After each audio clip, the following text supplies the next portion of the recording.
access. Access. But now in Christ Jesus, ye who were far off are made nigh by the blood of Christ. We can come straight into the presence of God. We don't have to come through a third person. Having therefore, brethren, boldness to enter into the holiest by the blood of Christ, by a new and a living way, says Hebrews 10. From the cross, the Lord said, it is finished. The veil in the temple was rent in twain. There was a veil between the people and God. But when Christ died, that veil was rent in two, and it's been rent ever since. And this was symbolic of the veil between God and man that had kept fallen man from having access to the Father. And Sir Walter Scott was speaking one day, and he was once speaking about the veil of the temple being rent in two. And a man in the back stood up and said, how big was that hole? And Sir Walter Scott said it was big enough for any sinner to get through.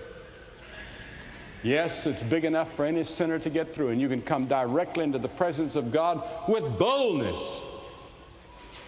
I read about in a hospital in Pennsylvania recently, a fellow died in the hospital because he was given the wrong kind of blood.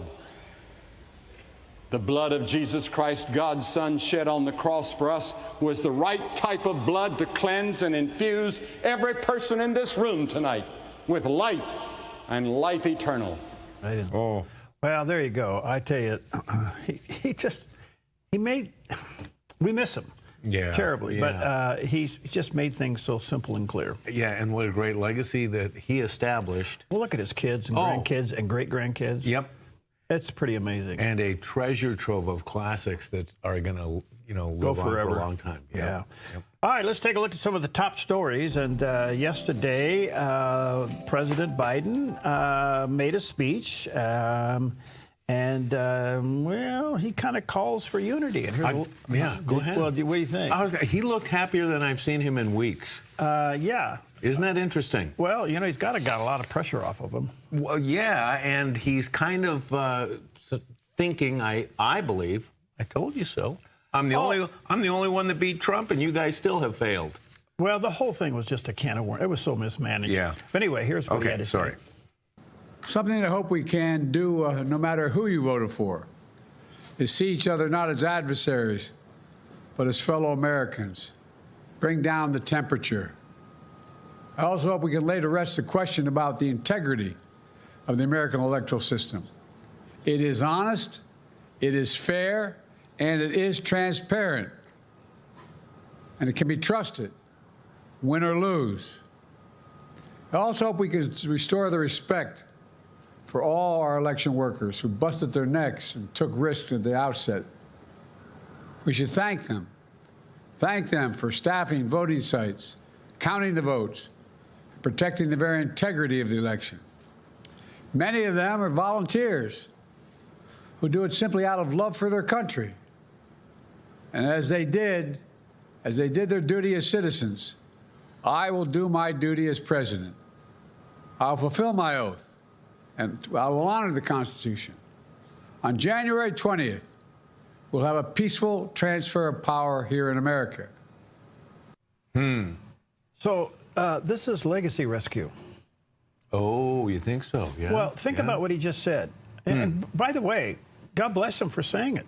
I agree, 100%. God bless him. Yes. But he also said something that is so contrary to the Democrats. And that is? The Electoral College works. Right. Let's protect it. Right.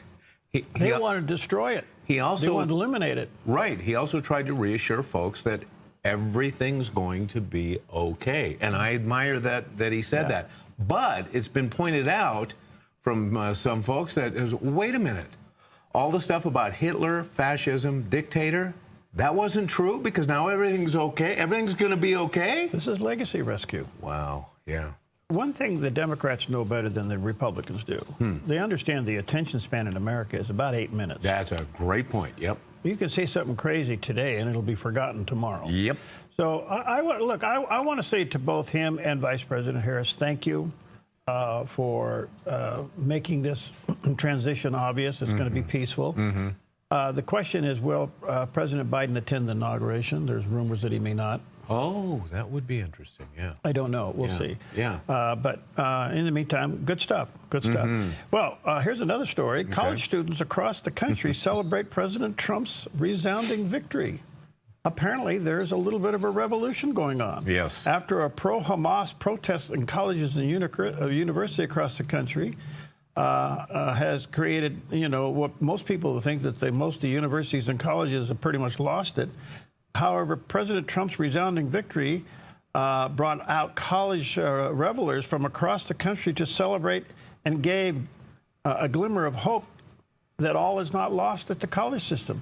Apparently, they're underground conservatives. Yeah, and you know what, Perry?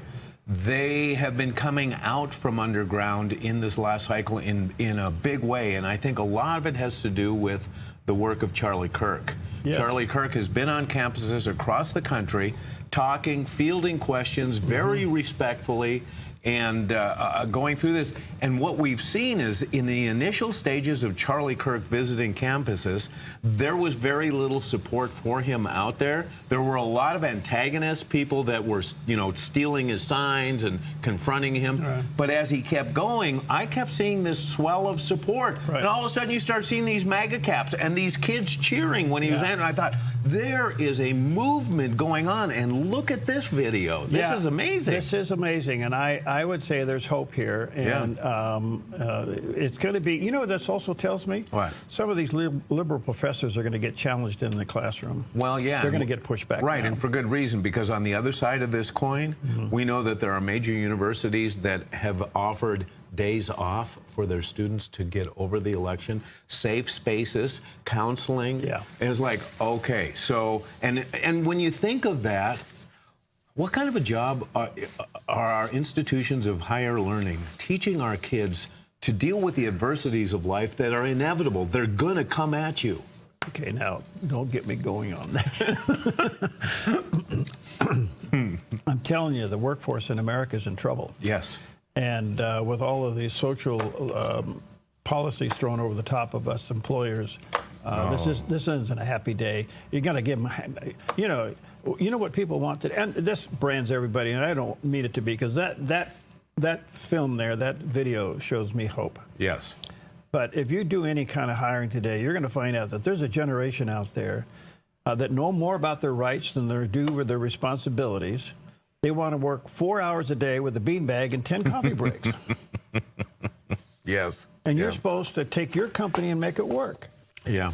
Yeah. Have a nice day. Yeah. Anyway, good stuff for the college students. Yeah. In the meantime, President Trump not only took Pennsylvania, but he flipped the Senate seat. Isn't that interesting? Yeah. This is big. Yeah. Casey's gone? Yeah. How about that? After a 3-term senator, he's gone. And Trump not only takes the state, but his man wins this U.S. Senate seat. This is big. Yes, it is. Yeah. It's a narrow win, but it's a win. Well, right. And wow, is this the beginning of with Dr. Lamero that I had on for quite a while, talking about the good news and the conservative revival or wall being built in America? He's becoming more and more right all the time, isn't he? Well, he was just early. Yeah, right. Okay. Yeah. All right, so the other story we can't ignore here is that the judge is mulling over whether he's going to toss Trump's felony conviction case in New York. The Manhattan judge who President Trump presided over President Trump's business records resulted in a conviction of Trump of 34 felony counts will rule next week about whether to toss the conviction or go ahead on November 12th and do the sentencing. Look, this stuff cannot stick now. Yeah, right. It's done. I mean, he can throw things all day long. President Trump has just become the Teflon president. Yes. Yep. So I don't think this sticks. I don't think it goes anywhere. If Merchan, the judge, decides to go ahead and sentence him anyway, I think he's got to consider his future. Or does he really care in New York? Yeah. And the Attorney General in New York, she gave her speech the other day. She was angry. Oh, yeah. And so I don't threatening. know where all this goes, but I think you probably have the story. Dershowitz basically said this stuff is DOA. Right. And how does that work out, the Attorney General for the state of New York threatening the U.S. president? How does that work? It could work in impeachment. It could work in disbarment. For who? Her? For her. Okay, yeah. It could. Yeah. And so it hasn't ended yet. Yeah. The other one will be Fonnie Willis, and see where this one goes. Right. So right. These things, look, these people have been given a door. Mm-hmm. And while everybody's upside down one way or the other with the election, these attorneys that are rogue, lawfare people, they ought to take this moment and go out the back door and close it. Yeah. And this is a perfect opportunity to end it and go away. Yeah. But if they keep it alive, while he is now president-elect and after he becomes president, oh, my stars. Yeah, oh, yeah. The only thing that will keep him alive will be some of the legacy media people. Right. Two comments, especially while we're still on this, is that do you remember in the last election cycle in 2020 when Trump lost, do you remember college students being given the day off or safe spaces to come and recover from the election? No. Do you remember Jimmy Kimmel or any of the other late night hosts crying on TV? I mean, these are people... Remember Johnny Carson and the other late night hosts when they were funny and they dealt with the issues that... And did you know what Johnny Carson's political affiliation was? I had no idea. I had no idea either. No. But these guys... So it's interesting to watch the other side of this cycle now. You know, everybody was so victorious and happy in 2020, and now they're literally falling apart in front of our eyes. And you think, my goodness, you guys, you need to grow up. When I saw Jimmy Kimmel with tears in his eyes, I'm going, what? Yeah. Oh, I know. What? Oh, You're supposed to be funny. This hands you enough stuff that you could have you could become #1 in talk show if you took advantage of this. Yeah. But now you've done this. Right. Quite frankly, I think well, I shouldn't say it. I won't. But okay. Anyway, the only thing I can say is I was stunned. And other people, other talk show hosts are lecturing the United States for being stupid? Absolutely. Well, on The View, they blamed the Hispanic male vote in border states that went dominantly for Trump. They blamed it on misogyny. It's misogyny. Well, and the trouble is if they cling on to those things, they're doomed to repeat this failure. Well, the other thing is Carville. Did you see him unwind? I did not see him unwind. I got, okay, he's supposed to be like the smartest Democratic political advisor on the face of the planet. Yeah, but have you seen anybody more crass than him? No, but nobody wants him. But no, But he had his meltdown. He couldn't believe it. Well, wait a minute. You're supposed to be smart. You telling me you couldn't read the tea leaves here? Right. Oh, yeah. This is just an amazing thing to see happen. Yeah. It's going to be a little bit of a meltdown for a while, but late night, boy, I think these late night guys, look, they've been given some great stuff to have fun with, and they turned it into a personal boohoo. Right. So, just take note. Now, on a much lighter side. Yeah. I saw the internet basically erupt on Barron Trump. I mean, in a way that I wasn't expected, because I've been following Barron Trump a little bit in the off years, but they were talking about how big he is. It was like they showed a picture of him next to his dad at the last time he won in 2016, and he was a little kid. And now he's 6'9". Yeah. He's 6'9". 6'9". He towers his mom. Oh my gosh. Yeah. Oh, the internet went wild with it. They said, "What happened here?" Well, I don't know. I guess he's obviously in a private school, but I don't know. Do you know what he's studying? I think he's studying business. Well, that would be wise. Yeah. I mean, he's part of the. Look at him. Yeah, check it out. He just towers. Now, Donald Trump is not a short guy. He ought to wear a basketball hoop for a hat. All right, we'll be right back. All right. We'll be right back. I know that there's a better place than this place I'm living.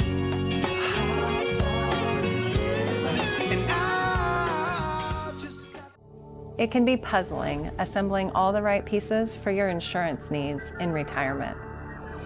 I'm Michelle Slate. Lighthouse Financial shines guiding light on retirement, investing, and insurance. Guiding you through the stormy seas of insurance, Lighthouse stands out as a beacon of hope, offering you wise counsel and biblically responsible investing.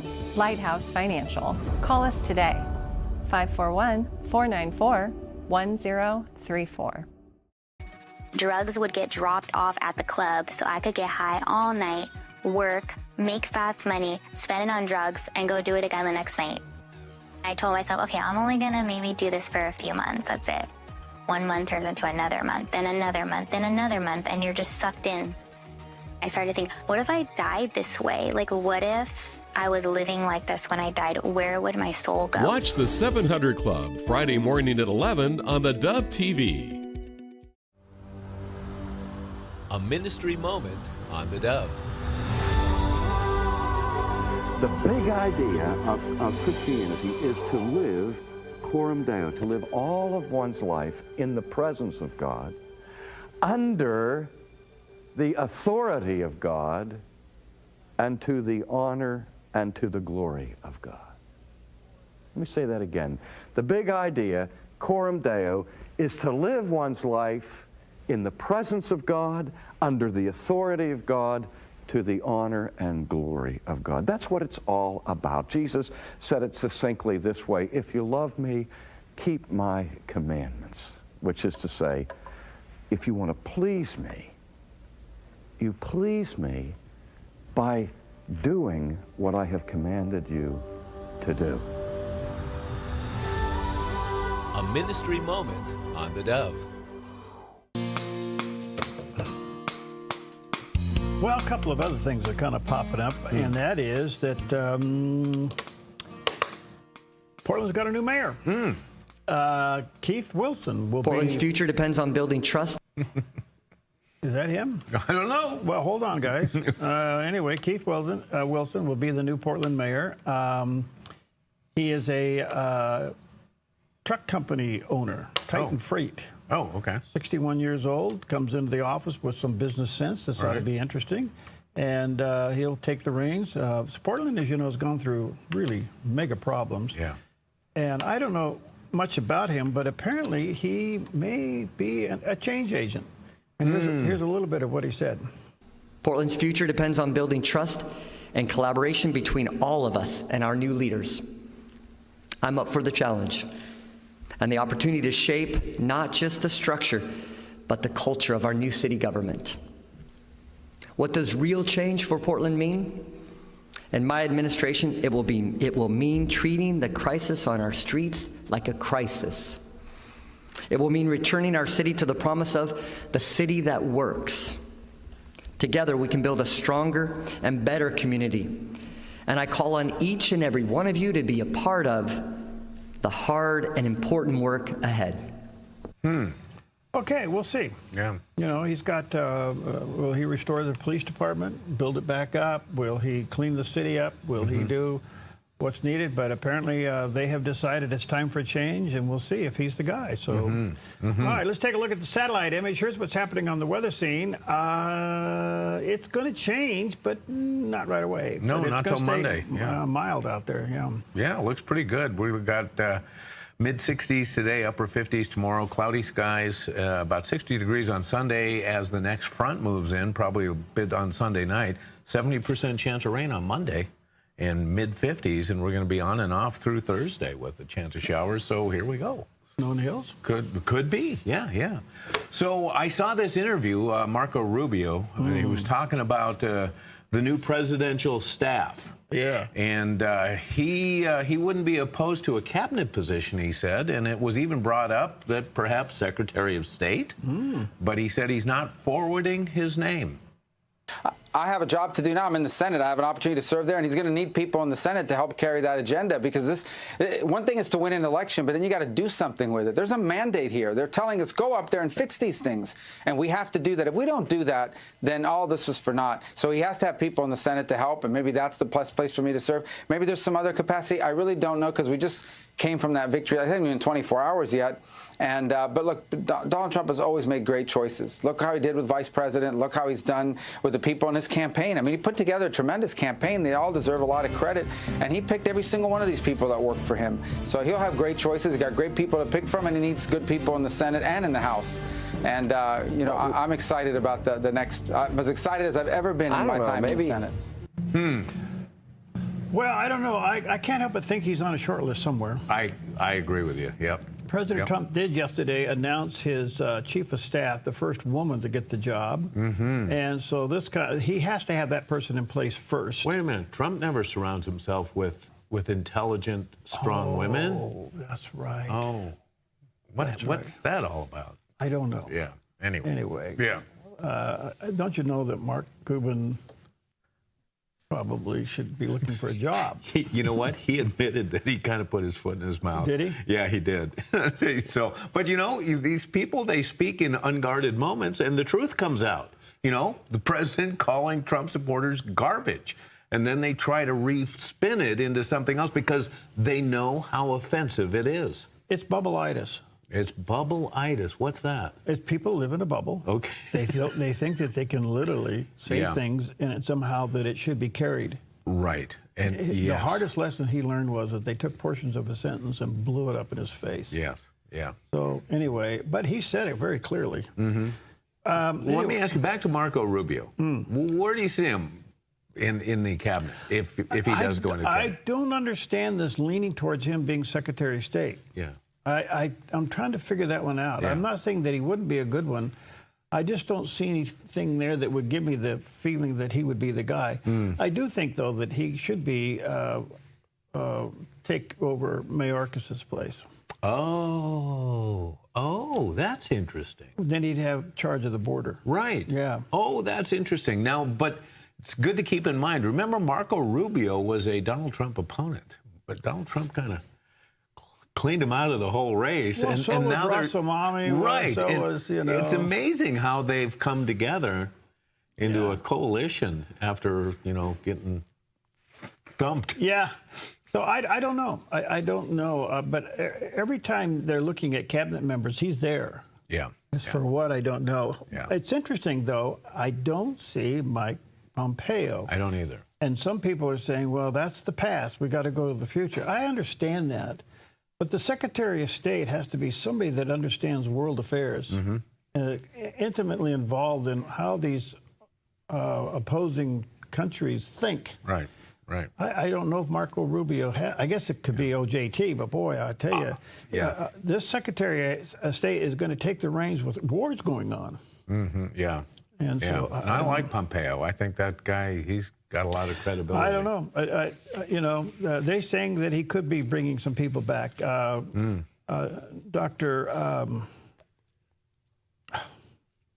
Ben Carson. Oh, yeah. He said he's open to serving again. Really? Yeah, so so you never know. Yeah. You never know. All right, well, Jerry turned in his resignation. He's going to now become Secretary of... What? Secretary of Skiing. Oh, that's right. Secretary of Snow. Yeah, I just want to check to make sure all the safety measures are upheld. You could give new meaning to snowflake. We'll be right back. Because of you, yeah, you hold my head up. You remind me who.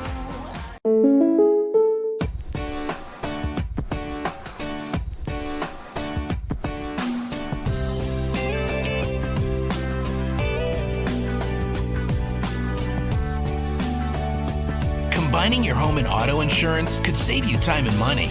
And who doesn't like that? When you want surprisingly great rates on auto, home, and life, call State Farm agent Rory Wold in Medford today. Like a good neighbor, State Farm is there. Stewardship begins with the knowledge that nothing belongs to us, but everything belongs to the Lord. This helps us to run a business not in the fear of lack, but in the assurance of His care and provision. Such a perspective eliminates the drive to sell and replaces it with a heart that says serve. This begins with serving our clients and coworkers with integrity and genuine care. That's why McKelly's is automotive service with a heart for God and treating others as we ourselves would want to be treated. Our promise is to never sell our clients anything we don't believe they need. Another is to do all we can to meet other needs, such as shuttle service and loaner cars, or taking the time to really listen, even at times praying with our customers. Sometimes this means sacrifice, going above and beyond. But that's why I work for Kelly's Automotive Service, honoring God while serving people with honesty and integrity. The Dove has some valuable hope and encouragement for you. Get our free The Word for You today and join thousands worldwide who read this powerful daily devotional. Its pages are packed with hope, applications, and God's unfailing word to strengthen your walk. When you read it, your life will be changed. Get your free copy at theDove.us. Click on the Connect tab, then Free Devotional, or call this number. The Word for You today. It's free from the Dove TV. Encouraging and informative. Britain. Hey, okay, hot mic, there's on. No. Good morning to you. A lot going on here today, and well, day 3 of a new president-elect. What does this mean internationally, and in particular in the Middle East? Let's check in with CBN News. Oh, no, wait a minute, am I doing that right? Yeah, you're right. Yeah. It's been a week where I can't keep things straight. I know. Well, it's been one of those weeks. I sat down the other day. I finally got back to my desk, and I sat there, and I have 4 stacks, and I looked at them, and I'm going, what do I do? You know what you do? It's Friday. Go home. No, this was yesterday. No, yeah, but now they're still sitting there, aren't they? They are. They were there this morning. I got up and I looked at them and I goes, what do I do here? Yeah. Anyway, sorry about that. Let's check in with CBN News Watch. This is CBN News Watch. We begin this half hour in the Middle East. Israeli soccer fans attending a game in Amsterdam where they were violently attacked and threatened by a giant mob of Muslim immigrants armed with knives and clubs as they left the event. CBN News Middle East correspondent Julie Stahl has more from Jerusalem. Israeli soccer fans in Amsterdam to watch a game were violently attacked and threatened by a giant mob of Muslim immigrants armed with knives and clubs as they left the event. The Israeli government is sending flights to rescue Israelis who are said to be hiding in their hotels after the brutal attacks. Israeli media and social media exploded with coverage and outrage about the attacks, which are being called a pogrom, an organized massacre of an ethnic group, like the Nazis carried out against the Jews in the 1930s. Thursday's attack happened just days before the 86th anniversary of Kristallnacht, when the Nazis launched multiple pogroms against Jews. Prime Minister Netanyahu says he views with utmost gravity the planned anti-Semitic attack against Israeli citizens and requested that security be increased for the Dutch Jewish community. He spoke with the Dutch Prime Minister, who posted on X, calling the attack completely unacceptable anti-Semitic attacks on Israelis. Some media reports say there were signs of tension even before the attack.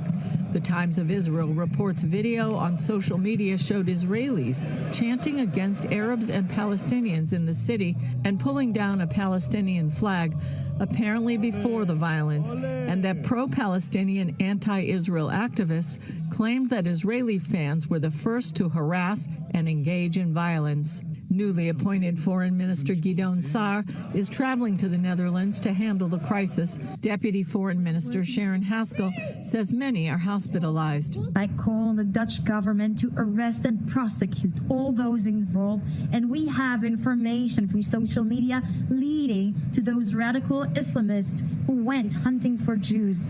She challenged Europe to take action. I call on Europe and the world to act more aggressively to combat anti-Semitism. This is your responsibility. Israeli Jews being attacked by a violent mob in the heart of Europe is something no one should stand.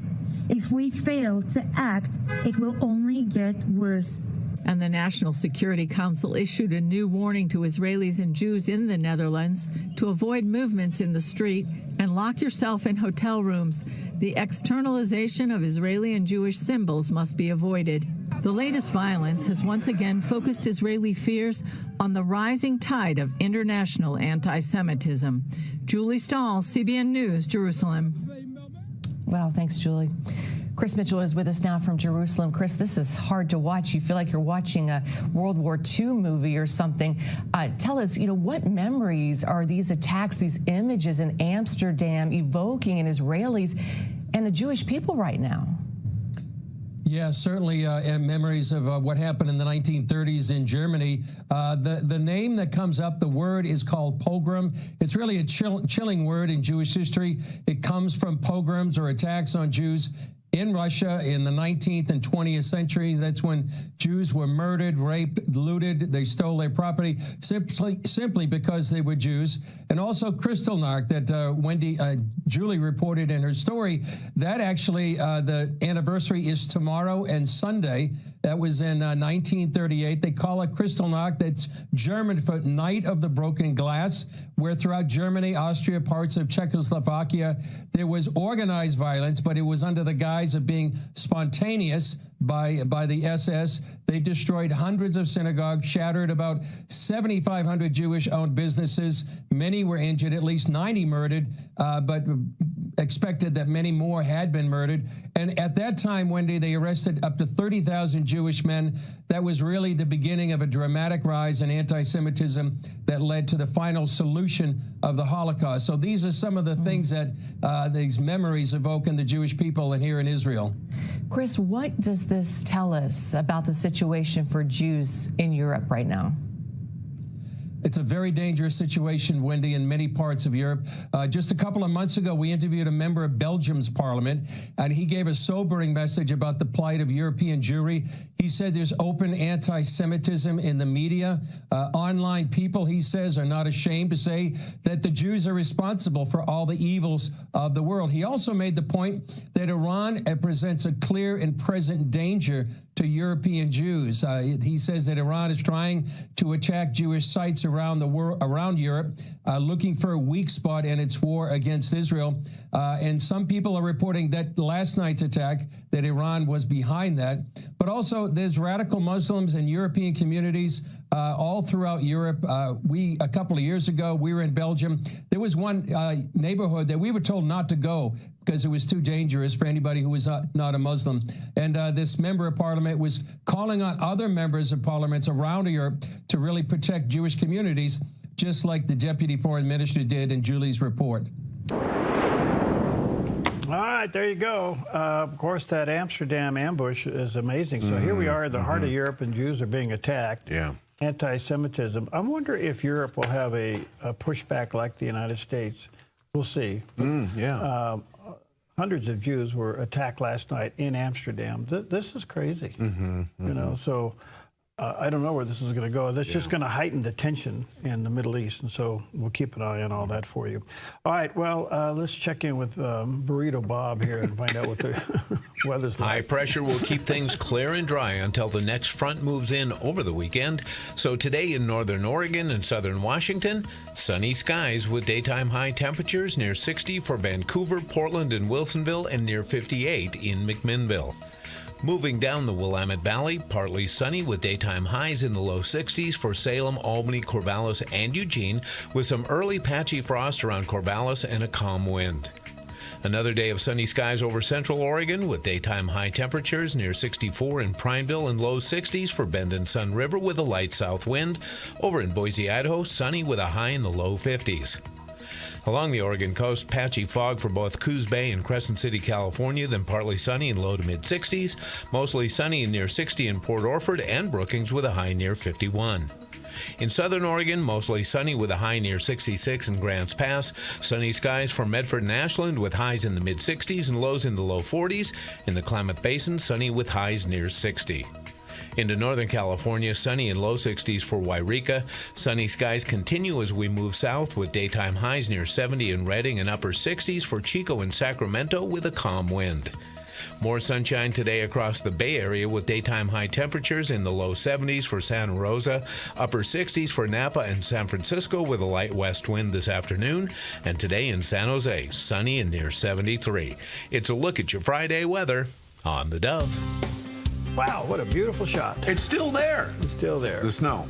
The snow. Yeah, we're looking For those at watching on the radio, this is the top of Mount Ashland, and beautiful shot, and the sun's coming up, and there's still some snow on the ground, and more coming this next week. Yeah, so it is 3 weeks away. Is it possible to be snowing for Thanksgiving? It could be. You know, never say never. Never say never. All right. Well, it was on this day in history that was the last day for a popular tourist attraction in the U.S., but an attraction that most of us have never heard of.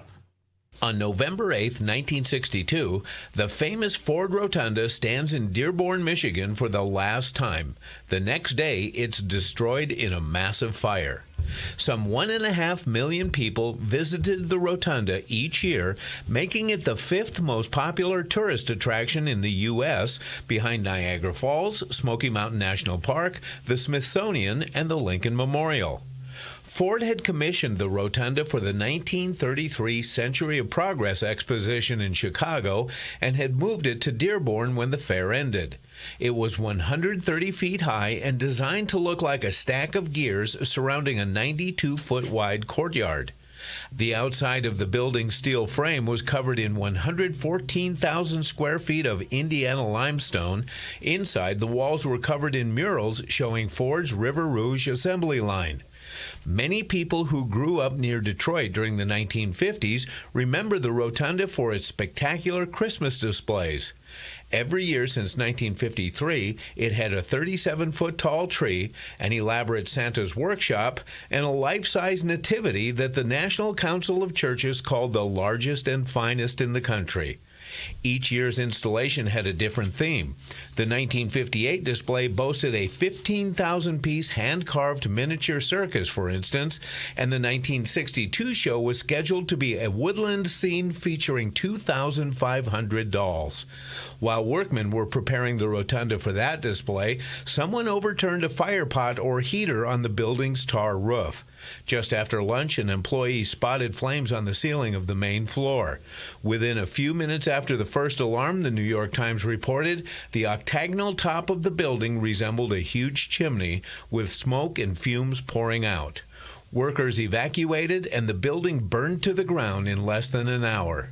A group of school children visiting the Rotunda from South Bend watched in horror from a cafeteria across the street. It would have cost at least $15 million to rebuild the Rotunda, but the company opted not to spend the money and raised the building's remains instead. Were you ever aware of the Rotunda? Did you hear of that? Well, I was aware of it, but I forgot all about this, and I forgot they moved it. Oh, yeah, because it was built for one event and then moved over to, But it obviously was very flammable material. Yeah. It burned in less than an hour? Less than an hour. Now, it's covered with limestone, but obviously there was a lot of timber inside. Yeah, that thing went down pretty fast. Wow. That's too bad, you know. But, you know, that's what it is. Yeah. So, robots. Yeah, what about robots? They decided to check out Elon's new bulletproof cyber truck. Robots did? Robots did. Okay. Here we go. Yeehaw. Your weapon, sir. Thank you, Stewart. Fire in the hole.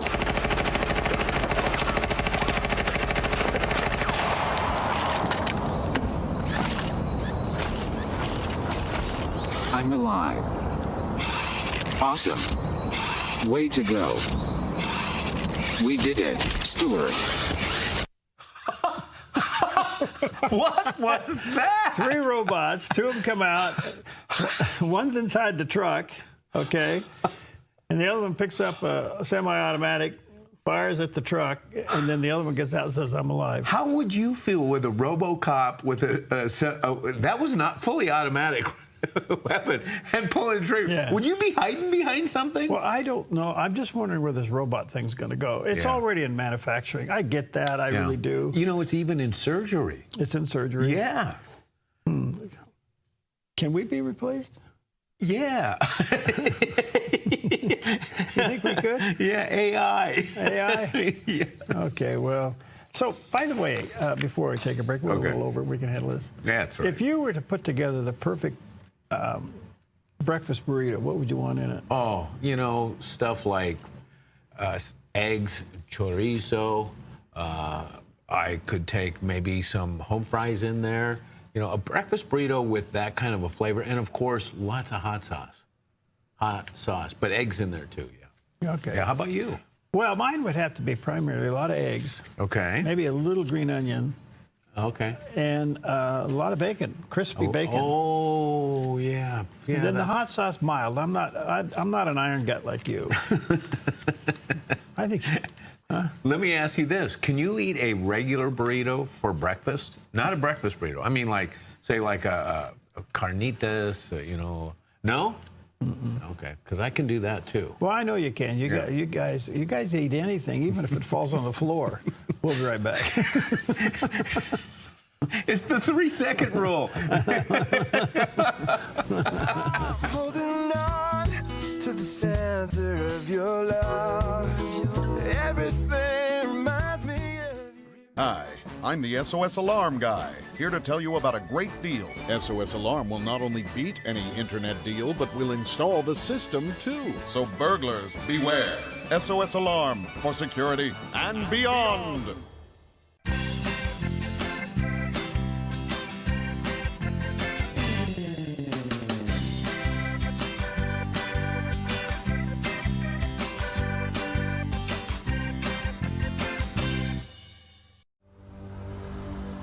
A ministry moment on the Dove.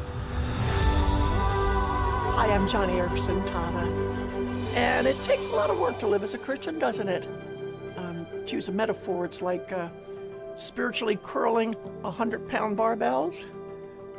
Almost nobody really likes to lift them, right? So what do? We discuss proper barbell lifting techniques. As Christians, we listen to the testimonies of famous people who have lifted record-breaking weights. And we collect books about great barbell lifters of the past. We do everything but actually walk up to the barbells and lift them, right? But Philippians chapter 2 says, continue to work out your salvation with fear and trembling, for it is God who works in you, not only to will, but to act according to his good purpose.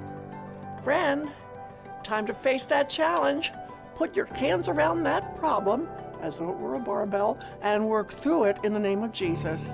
Because as you work out your salvation, God works in you. He will give you the power, the desire, and the strength to accomplish his will. A ministry moment on the Dove.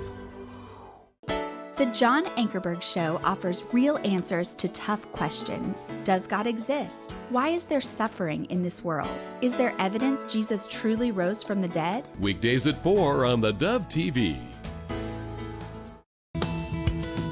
Welcome back. Happy Friday. It is Friday. Did I tell you that it's Friday? Because it is Friday. Hallelujah. All right. Well, listen, RFK Jr. very much made a big part of the election here. Mm-hmm. And he made a video about the food industry and what he and Trump intend to do about it. Here's a little bit of it. This is what most Americans innocently put into their bodies these days, and most alarmingly, into the bodies of their children. And it's no coincidence that Americans die earlier than Canadians or Germans or Italians or Japanese or Koreans or Australians or most any other comparable country. And it wasn't always that way. Until the early 1990s, our life expectancy was the same or better than other developed countries. Then suddenly, more and more Americans began suffering from chronic diseases, from obesity, cancer, diabetes, kidney disease, Alzheimer's, heart disease, and all kinds of autoimmune diseases. Our maternal mortality rate soared to the highest of any developed country on earth. Same with infant mortality. Like the frog in the slowly boiling water, we didn't really notice as we got sicker and sicker. We've grown now to accept chronic disease conditions as normal. But now, in 2024, we're finally waking up to this cataclysm, and we're asking ourselves, how in the world did this happen? A big part of it is our diet. Restaurants that serve contaminated food are fined or shut down. But when it's the government that approves the poisons in our food, a few people get very, very rich, and the toxins end up in every supermarket aisle. It's not all dark. Over the past 16 years, the government has banned 8 chemical additives that cause cancer, genetic damage, asthma, and many of the other health conditions, as tartrazine does. And you know what's interesting? All 8 of those crucial steps forward in our kids' health were taken under President Trump. But the Democrats, who claim to be really all about healthcare have stood by watching other countries ban these poisons and make our kids sick, asthmatic, hyperactive, and depressed. They left them on every supermarket shelf in America. They even used your tax money to put them in your kids' school lunch. So their big food and their big ag donors probably gave them all that golden handshake and the big money hug. And their big pharma donors probably called them up and thanked them also, because now they're going to make billions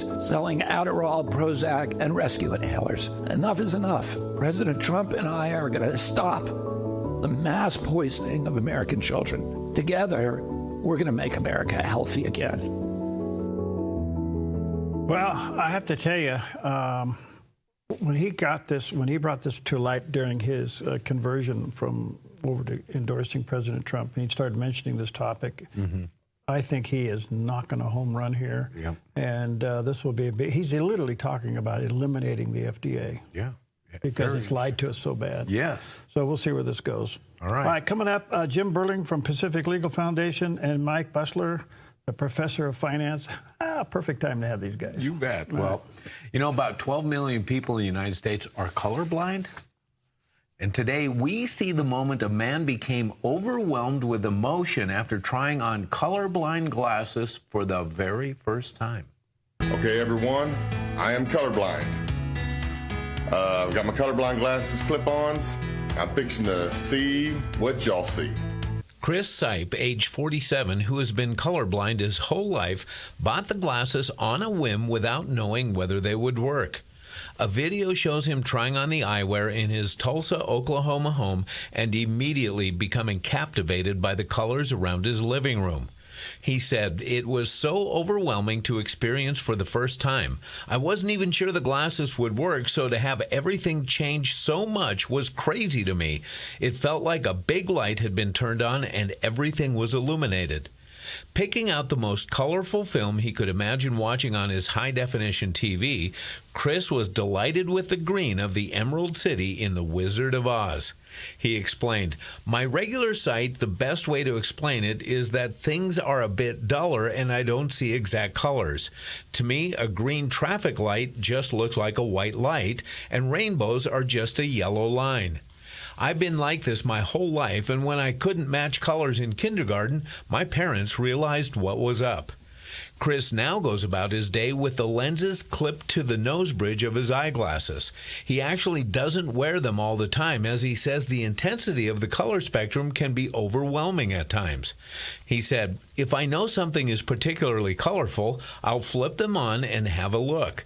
The prettiest thing I've ever seen is a yellow fire hydrant. It was just so bright and vibrant." He added, "I also never knew how bright and how blue the sky is, but I take the time to look at it now. Optical technology that translates colors into the eyes of colorblind individuals is becoming more and more affordable." I didn't even know they existed.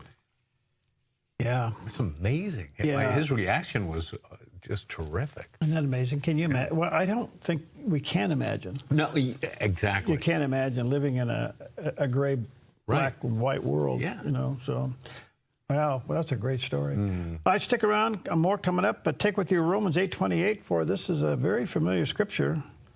"And we know that all things work together for good to them who love God and to them who are called according to his purpose." It will work out. Between the prayer and the answer, God makes the saints. It requires something none of us have. Patience. Endurance. All right, Burrito Bob, we'll be right back.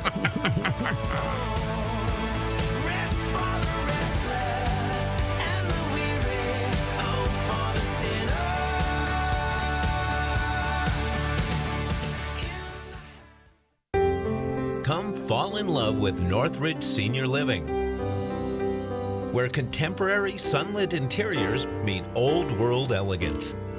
Walk through our lovely hallways and enjoy the fun staff-led activities. Forge lasting friendships with other residents and our exceptional caregivers. Dine in style. Gather near the fireplace under breathtaking chandeliers. Our reasonably priced apartments are spacious with private balconies. Northridge is Christian-owned and operated, pet-friendly, and only 2 blocks from Asante Rogue Regional Medical Center. On-site 24/7 in-home care is available. We also offer senior adult daycare where your loved one can spend the day with us and the evenings with you.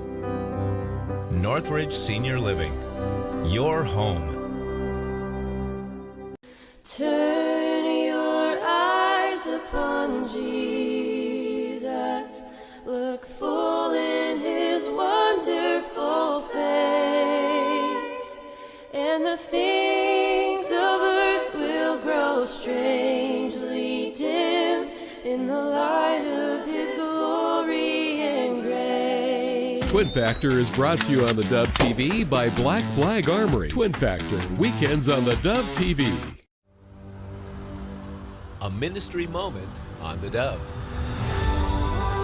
These are people who are saved, but they don't live like they're saved. In fact, you can't tell the difference between their lifestyle and that of the average non-believer. They are carnal Christians. I'm here to tell you, no such category of Christians exists today. No permanent category. Yes, Paul says in 1 Corinthians 3 that sometimes Christians act carnally. They act as people in the flesh, but that is not a permanent, acceptable condition for somebody who claims to be a follower of God. There are not 3 kinds of people in the world, there are just 2. Those who follow Christ and those who disobey Christ. Those who take Christ's words seriously and obey them, and those who reject Christ's words, either openly or in their own heart while they mouth something else. The test of our faith is whether or not we obey Christ. Our commitment to the cause of Christ reflects our commitment to Christ. A ministry moment on the Dove. Focus today, an hour you need to strengthen your faith and stay informed.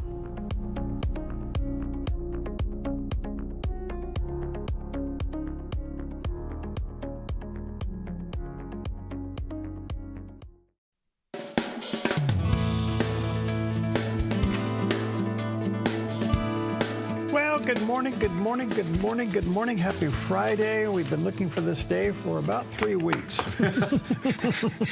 Well put. Yes. Anyway, good morning to you. Happy Friday. I'm here to make Jerry look good, but today he's making me look good. That's not hard to do, but you making me look good, that's a challenge. Well, I don't know, Yeah. because a couple of weeks ago, well, over the last month or two, since the weather gotten cooler, I started wearing sweaters. Yep. And I got 2 emails on that saying, Yeah. thought that I was cheapening the show by doing that. Oh. And I thought, and I'm putting it kind of mild. They use different words like, you know, you should be this. And I thought, well, my first reaction was, how do your pastor dress on Sunday morning? But I didn't go there. I just did, but I didn't go there. Anyway, so we have decided the compromise here, make Friday Casual Friday, because everything, you ever go to the bank, everybody's casual on Friday. Yeah. And this is the Pacific Northwest, we're casual. And, you know, you did get one letter of encouragement from someone who thought it was, pretty cool. Yeah, and so that sparked you into Yeah, I thought, well, okay, well, you know, if we're going to do Cash Friday, I'm in for that. All right, yeah. So here we are, folks. Anyway, good morning to you. Happy Friday. A lot going on. The fallout, the change, the reaction continues from the election. And you know what? It's so pleasant. What? We need to really stop and say, thank you, Lord, because we prayed for that the decision would be so substantial there would be no reason for riots. Yes. We've had no civil unrest. Yes. Thank you, Lord. Thank you, Lord. I mean, this is a big deal. Yeah. Which tells me that the victory is so substantial across the board that it's left the other side kind of stunned. That is a great word to describe it. Yep, They're just are kind of like stunned. they're stunned In disbelief. Yeah, it's kind of like their bell got rang. And it's still reverberating. Yes, they haven't gotten off the canvas yet. No. So anyway, but thank you, Lord, for that. Anyway, good morning to you. Happy Friday. Anything going on? Yes, it is National STEAM Day. It basically inspires kids to explore and pursue their interests in science, technology, engineering, art, and math. And these are areas that I think we're kind of slowing down or, getting behind some other, industrialized countries. Right. And especially when you see the reaction on the major college campuses after the election, offering safe spaces and days off for traumatized students, you think, you know what? You guys need to get back to teaching kids. Yeah. And these are some great areas for kids to go into. So, and with that in mind, it's National Parents as Teachers Day. Oh. So I think a lot of folks have seen some of the issues going on in public schools, and especially some of the issues that are driven by teachers' unions, and say, enough of this. I don't want this DEI stuff, this wokeness. No, we're done. We're done with it. And so we see charter schools are growing in popularity. Homeschooling continues to grow. And so National Parents as Teachers Day, this is your day, and our hats off to you. And finally, have some cappuccino, because it is National Cappuccino Day, whether you do art on top or not. Traditionally prepared with espresso, hot milk, and steamed milk foam, a cappuccino is an Italian coffee drink that is just as good as it comes. But do you like yours a little bit sweet in there, just traditional straight-up coffee with cream or milk and foam? Well, I have this sugar problem. Yeah, confession is good. Yeah, but I'd like to enjoy it without it, and I have, and it's okay. But in a weak moment, I got to have it a little on the sweet side. Okay, well, while steaming your milk, you must pay close attention to attain the correct ratio of foam, thus making the cappuccino one of the most difficult espresso-based beverages to make properly. But it's hard to blow it, too, because you know why? Because you got coffee in there. Oh, there you go. That has a lot to do with how thick that is. Yeah. How drippy that there is. you go. Enjoy.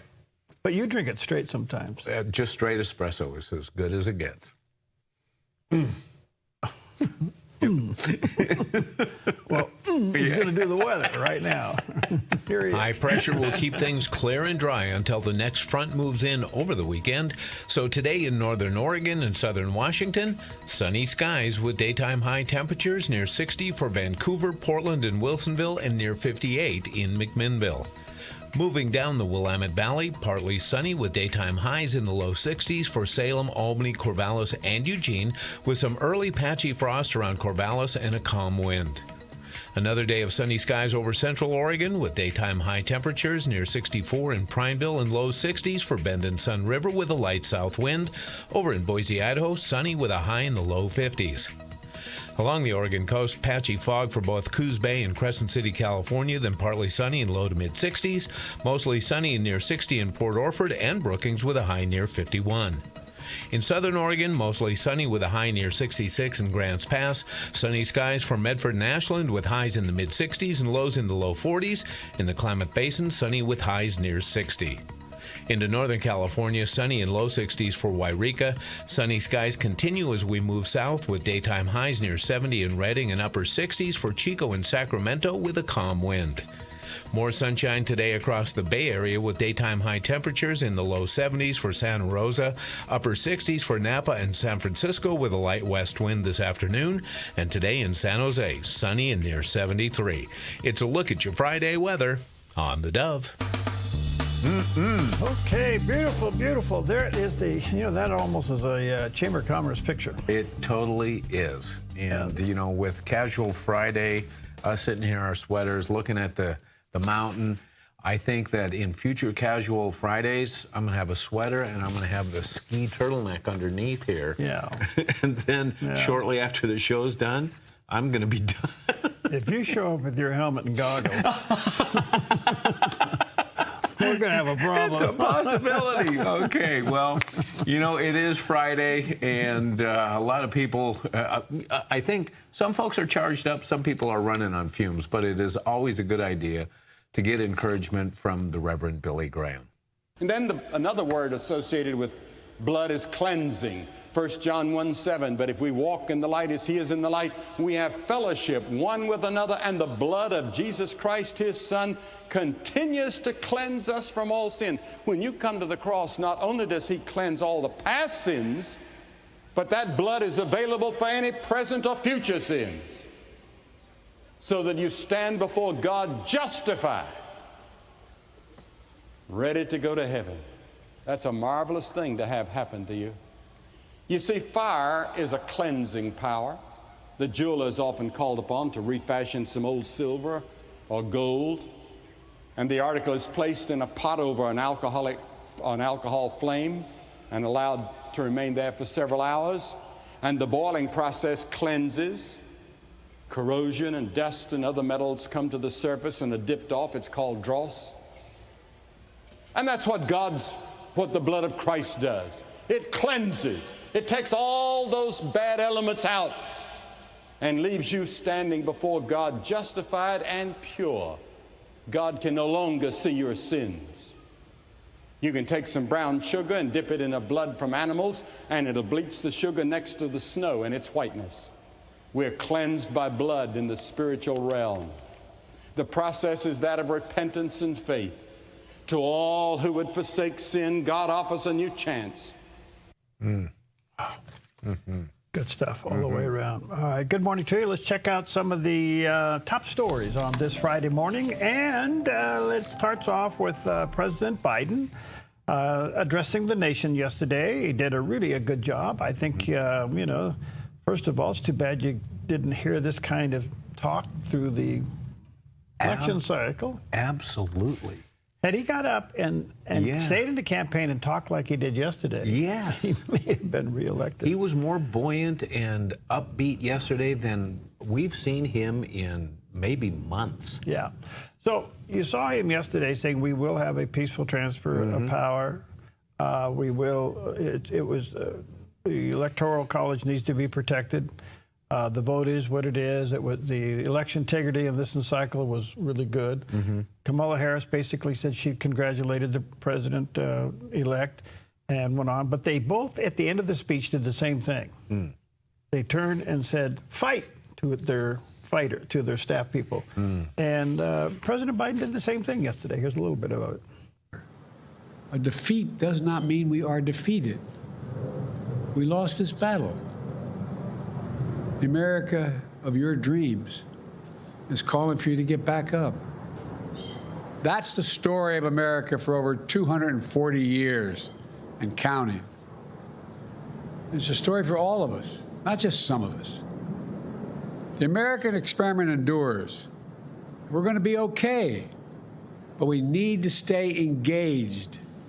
We need to keep going. And above all, we need to keep the faith. Okay.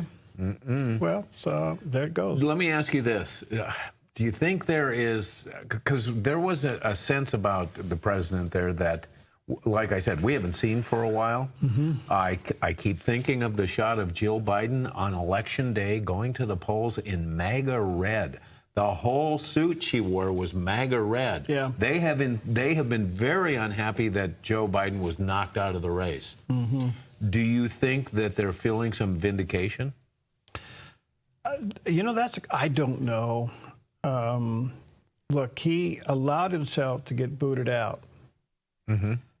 I don't know what kind of pressure was put on. George Clooney now is getting most of the blame for that. Oh, yeah. Well, him and Barack. Talking with former President Biden and then Nancy Pelosi, putting the squeeze on Biden to get out. I don't know. I would say that there's one thing left on President Biden's mind between now and January 20th. And that is? Does he or does he not pardon Hunter? He said he will not do it. You know what I heard? But he could. I heard that some people speculate that he will not pardon Biden, but as an olive branch, Trump will. Yes. The possibility. I'm not saying this is going to happen, but it's an interesting possibility. I'll tell you what. I believe that Trump will pardon him.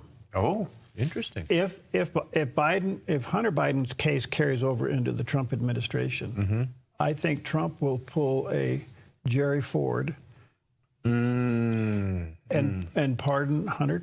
Which would be even more drastic than the Jerry Ford, because he's going cross aisle to do it. Yes, but it's for the peace of the nation. Yes. And good point. Guess what? What? He's not going to run for re-election again. Right. And I think he does it. You know, it could very well be. Now, it's very well. He's already called Biden and said, "Don't worry about it." Could be. Yeah.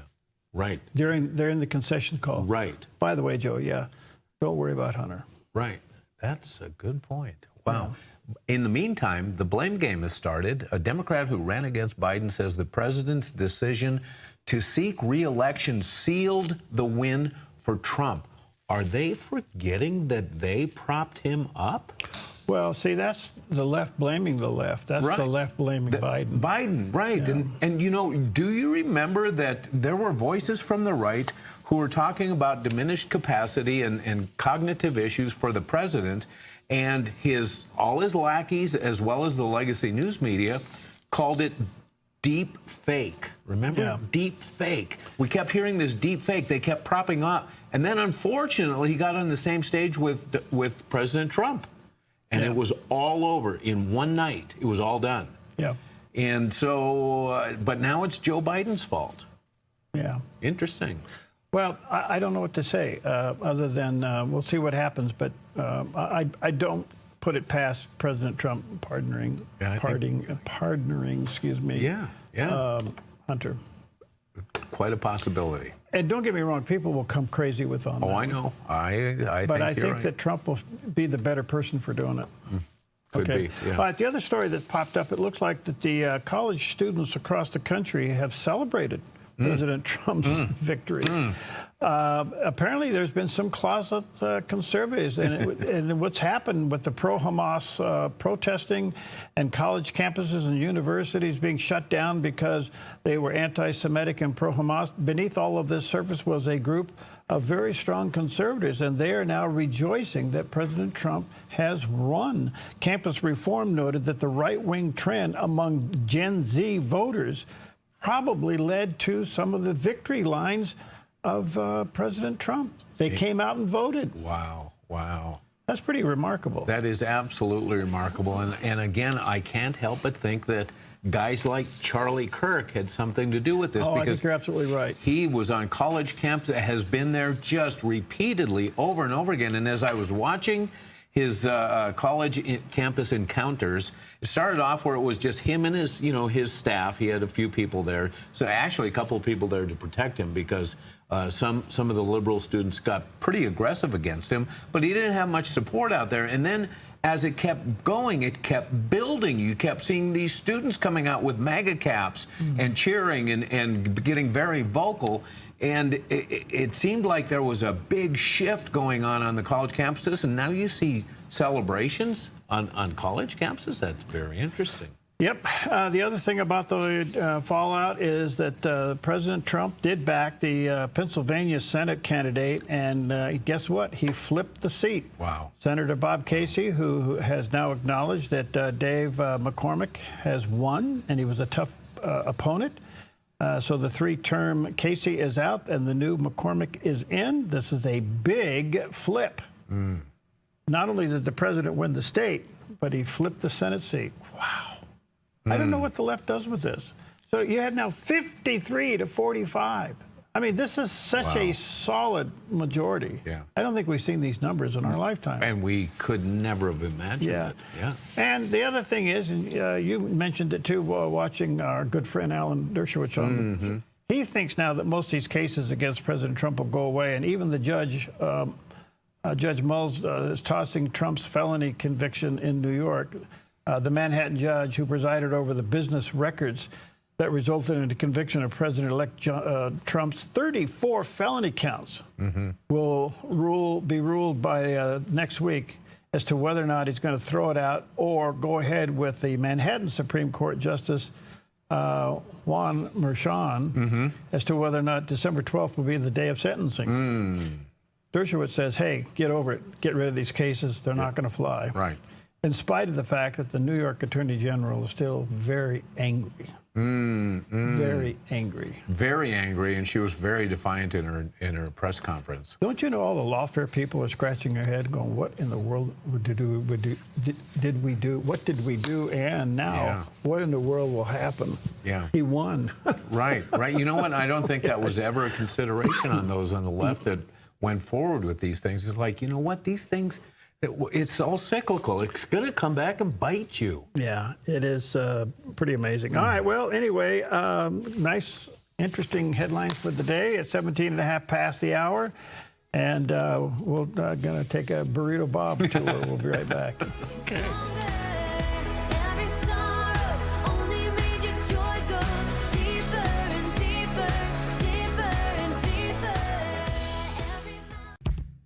Your property demands equipment with more reliability, durability, and versatility built in.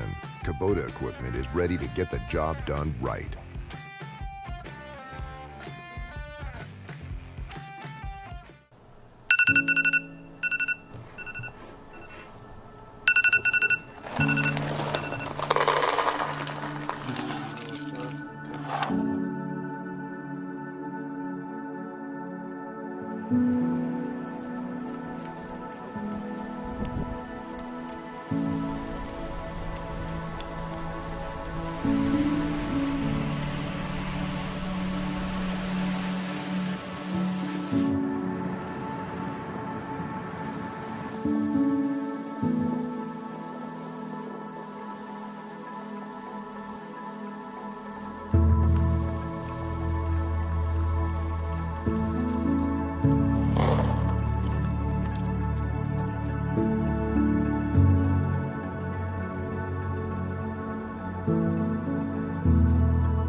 Welcome to Focus Today. I'm your host, Perry Atkinson, and so timely to have back with us somebody I so appreciate. Dr. Carson is the founder of American Cornerstone Institute. Alan Dershowitz, a lawyer, obviously, a Harvard professor of law. Dr. Erwin Lutzer, pastor emeritus of the Moody Church in Chicago. Been a long time. David Limbaugh is back with us. I'm honored to have evangelist Dr. Elvita King with us. For more Focus Today episodes and podcasts, go to theDove.us. Wonder never stops. The only thing more unstoppable is our mission to help it thrive.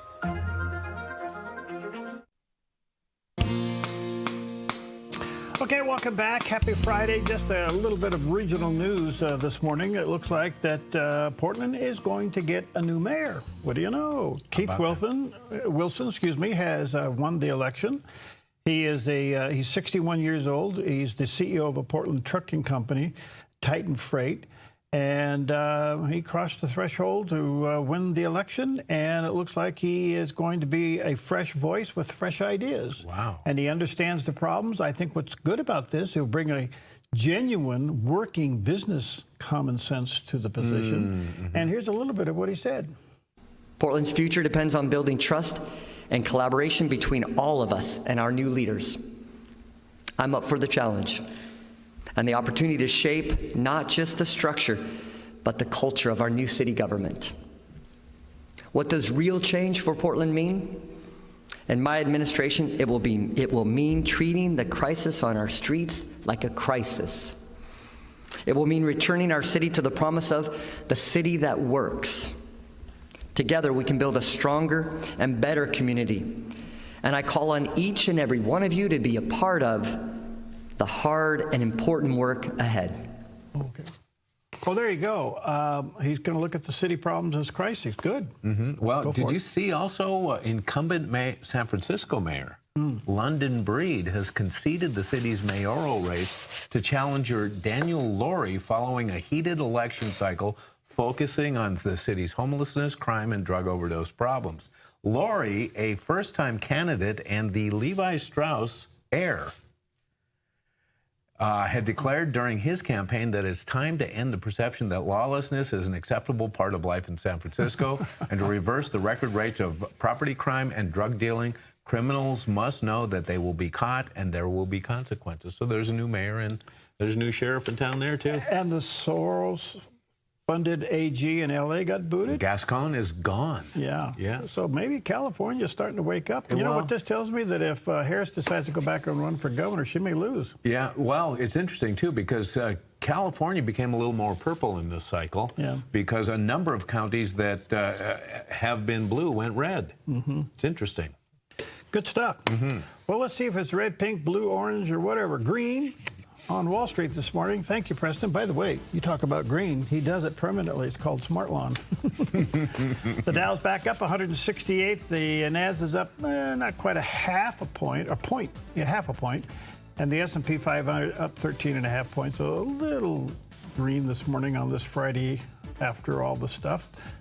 Gold's hanging in there at 2,700. Silver's down a few dollars, 31.71, and crude oil about the same, $74.24 a barrel. So that's what's happening. All right. Well, we're working on new presidential staff. Yeah, I was trying to figure out what I was going to recommend you for. And since you want to be like the national snowflake. Now, let me explain what that means. I'm the national snowflake because I want to be the official representative of the government for ski areas. So that makes me a big snowflake. Oh, I'm sorry. I love it. All right. Well, Marco Rubio told Fox News that he wouldn't oppose being in a Trump cabinet and perhaps even Secretary of State, but he's not forwarding his name. I have a job to do now. I'm in the Senate. I have an opportunity to serve there, and he's going to need people in the Senate to help carry that agenda because one thing is to win an election, but then you got to do something with it. There's a mandate here. They're telling us go up there and fix these things, and we have to do that. If we don't do that, then all this was for naught. So he has to have people in the Senate to help, and maybe that's the best place for me to serve. Maybe there's some other capacity. I really don't know because we just came from that victory. I haven't been 24 hours yet. And but look, Donald Trump has always made great choices. Look how he did with Vice President. Look how he's done with the people in his campaign. I mean, he put together a tremendous campaign. They all deserve a lot of credit. And he picked every single one of these people that worked for him. So he'll have great choices. He's got great people to pick from, and he needs good people in the Senate and in the House. And, you know, I'm excited about the next. I'm as excited as I've ever been in my time in the Senate. So basically, he said, if he picks me, I'm a good person. Yep. I don't. I would imagine he's up on the list. I'm just trying to scratch my head about the Secretary of State thing. Me too. I just don't. It doesn't resonate with me yet. Maybe he's got more experience there than I give him credit for. Well, let me ask you this. We keep talking about Mike Pompeo. Yeah. Okay. And we've seen Mike Pompeo in the news. He's made comments throughout this whole process. Do you know what his relationship is like with Donald Trump right now? Well, I don't think it's damaged. I don't either. Yeah, I didn't hear anything about that. He seems to be one of the former Trumpers that went silent, went on a diet, obviously. Yes, he did. And but he just kind of stepped back and became a commentator on the news shows. I don't know. I think he's a smart guy. Some people don't like him. Some people think he's a snake in the grass. I don't know. Oh, really? Oh. So I don't know. But it seems to me that given his background in Congress, CIA, military, all that stuff, that this guy understands how the game's being played, especially in the Middle East. And he understands the Chinese and the Koreans. Yeah. So I don't know. I would be happy if he was back in Secretary of State, but it's not my decision. No, but I think he's going to be someplace. You think so? Yeah, I do. I always thought that Marco Rubio would be good taking over Mayorkas's job. I think that's a great idea. Yeah. Put him over there. Over on the border, you know, clean up the border. Yes. Because he can speak fluent Spanish. Yes. You know, not that that's a main qualification, but he's a border state senator. Right. Now, the other thing is, by picking Marco Rubio, there's another play in here. What? Is that he'd be leaving the Senate from Florida as a Republican. So the good news is that the Republican Party would be working with the Governor DeSantis for a replacement. Got it. Okay. Yeah. And in the meantime, you got Scott down there doing a great job. Yes. Yeah. And he may even be up for a majority leader. Perhaps. So I don't know. A lot of twists and turns to all this stuff in the meantime. It's Friday, and it's going to snow next week. Yep. You know, I'll get you a flake hat, and you can just kind of be the secretary. I'll get a snowflake hat for my official position. Thank you. Okay. No more thinking I can't change. Who I was is dead and gone. Who I am is Your yard is where life happens, but it can be muddy and hard to maintain. Enjoy a maintenance-free artificial turf lawn all year round with Smart Lawn LLC. No mowing, no fertilizing, no watering. Our synthetic grass is beautiful and resilient. It's certified to be lead-free, and there's no need for pesticides. Safe for your children and pets. Smart Lawn LLC has all your artificial turf and putting green areas covered beautifully. 541-941-3538. Sometimes I hear people say when I ask them how they're doing, I'm doing okay down under the circumstances. But we don't belong under the circumstances. We belong above the circumstances. We're not undercomers, we're overcomers. Amen? Live a life of unstoppable strength, unmovable faith, and unbelievable power. Discover how you can be an overcomer. At Sweet Tea Express, we've got you covered. Order at the counter and our friendly service staff will do the rest. Burgers, salads, sandwiches, barbecue platters, sides, and more. Smoked, grilled, and served to perfection. Sweet Tea Express. Breakfast, burgers, and barbecue. Hi, I'm the SOS Alarm Guy, here to tell you about a great deal. SOS Alarm will not only beat any internet deal, but will install the system too. So burglars, beware. SOS Alarm for security and beyond. I'm holding the many, many prayer requests that arrive here at the Dove regularly. We're grateful that you include us in your prayer needs. And as a staff, know that we pray over your requests, asking the God of miracles for his answers and help. The Dove is also here for you with the word for you today, an excellent daily devotional free from the Dove. Both of these helpful resources are available for you at thedove.us. The Dove TV, encouraging and informative. Okay, welcome back. 29 and a half minutes past there. We were just talking about, did you get your property tax in the mail? Yeah, you know, the property tax thing that's a constant thing. You know, we include that in our payment schedule. No, I understand that. It's just that they're due now or coming up in November. Yeah. Well, and the president elect has now said he won't tax Social Security. Do you realize what that one thing alone will do? Huge for seniors. I would think so, yeah. It will be huge for seniors. That and my bill to freeze property taxes at the age of 65 on your permanent residence. Yeah. Well, Social Security taxing on Social Security benefits should never have been enacted. Never should have been. That's taxing the money, your money. Gosh, so don't get me on that one. And the other one, no tax on tips. Yeah, I like that. Yeah. Okay. Yeah. So are we going to go back to cash tips? Wow. I don't know. Now think about this. Yeah. If it is a credit card deal, does it go into the general registry of the business as income? Yeah, I don't know. Or can they take that off and give it to the employee? Can they separate it? Give it to the employee. And maybe there is a way to separate it, because even on the automatic now, when you pay and you get the thing and they give you the 3 options on tips. Yeah. You know, have you noticed 15 and 10 are gone? Oh, yeah. It's 18, 20, and 25. Right, yeah.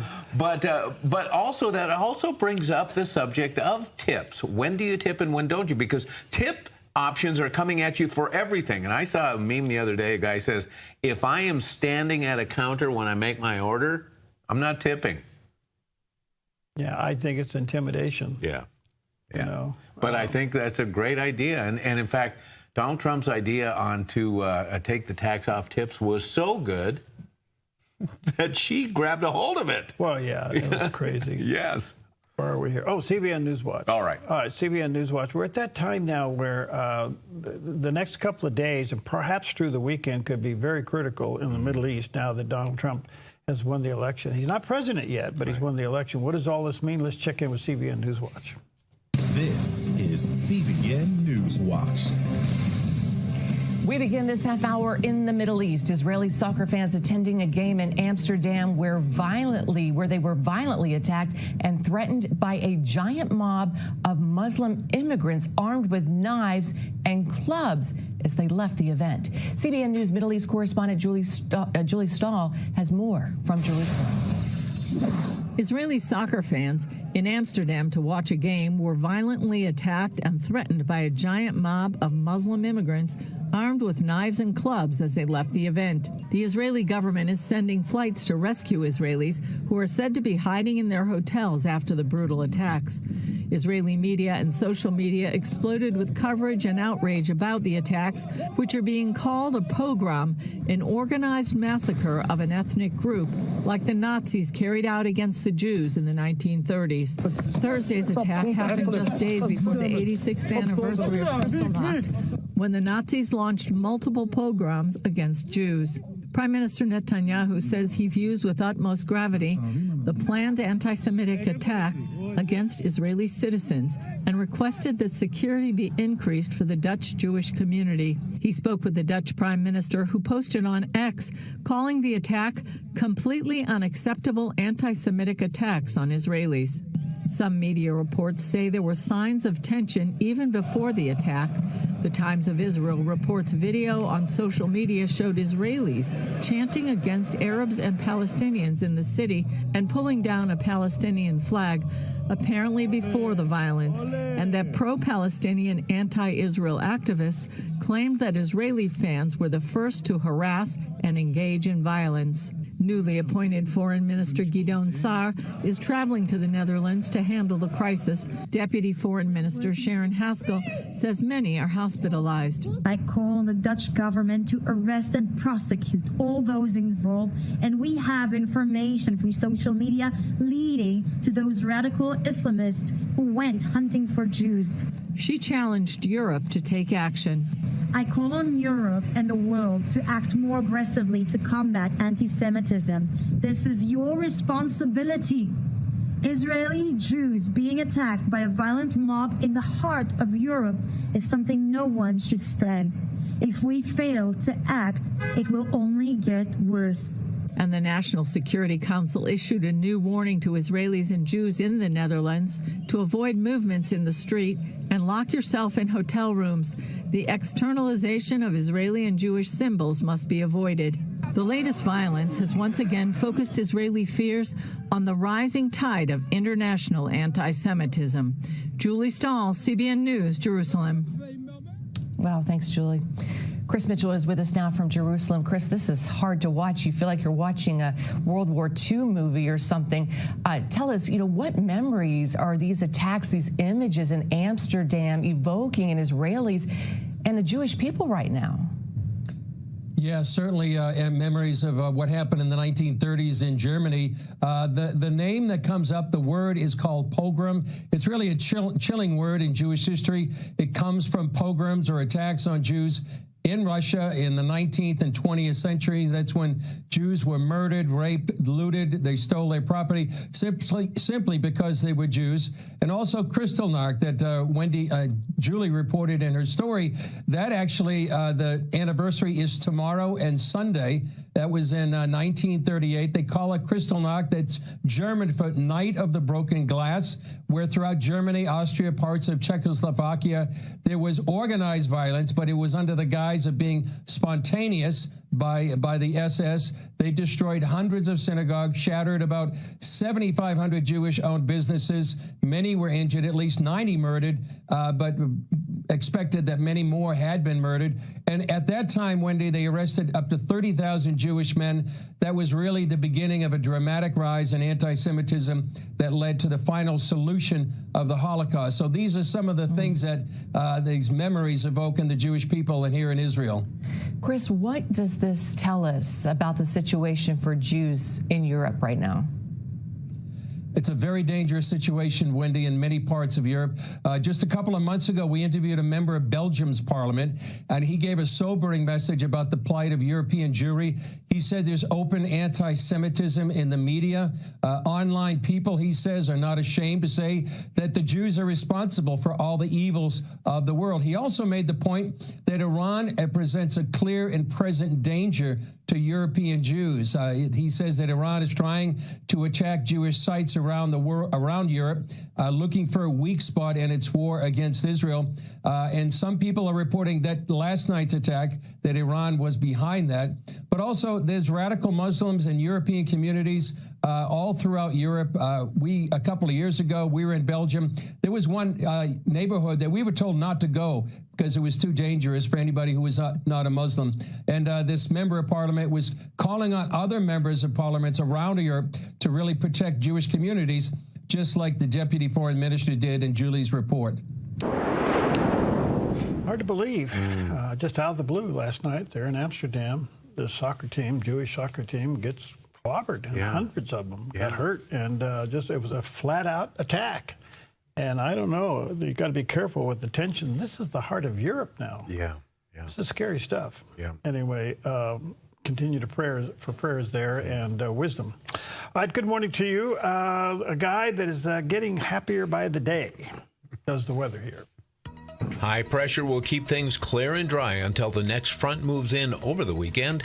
So today in northern Oregon and southern Washington, sunny skies with daytime high temperatures near 60 for Vancouver, Portland, and Wilsonville, and near 58 in McMinnville.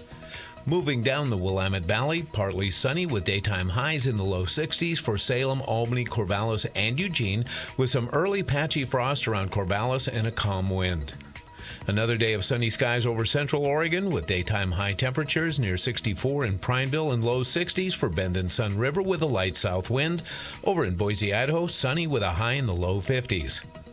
Along the Oregon coast, patchy fog for both Coos Bay and Crescent City, California, then partly sunny in low to mid 60s. Mostly sunny and near 60 in Port Orford and Brookings with a high near 51. In southern Oregon, mostly sunny with a high near 66 in Grants Pass. Sunny skies for Medford and Ashland with highs in the mid-60s and lows in the low 40s. In the Klamath Basin, sunny with highs near 60.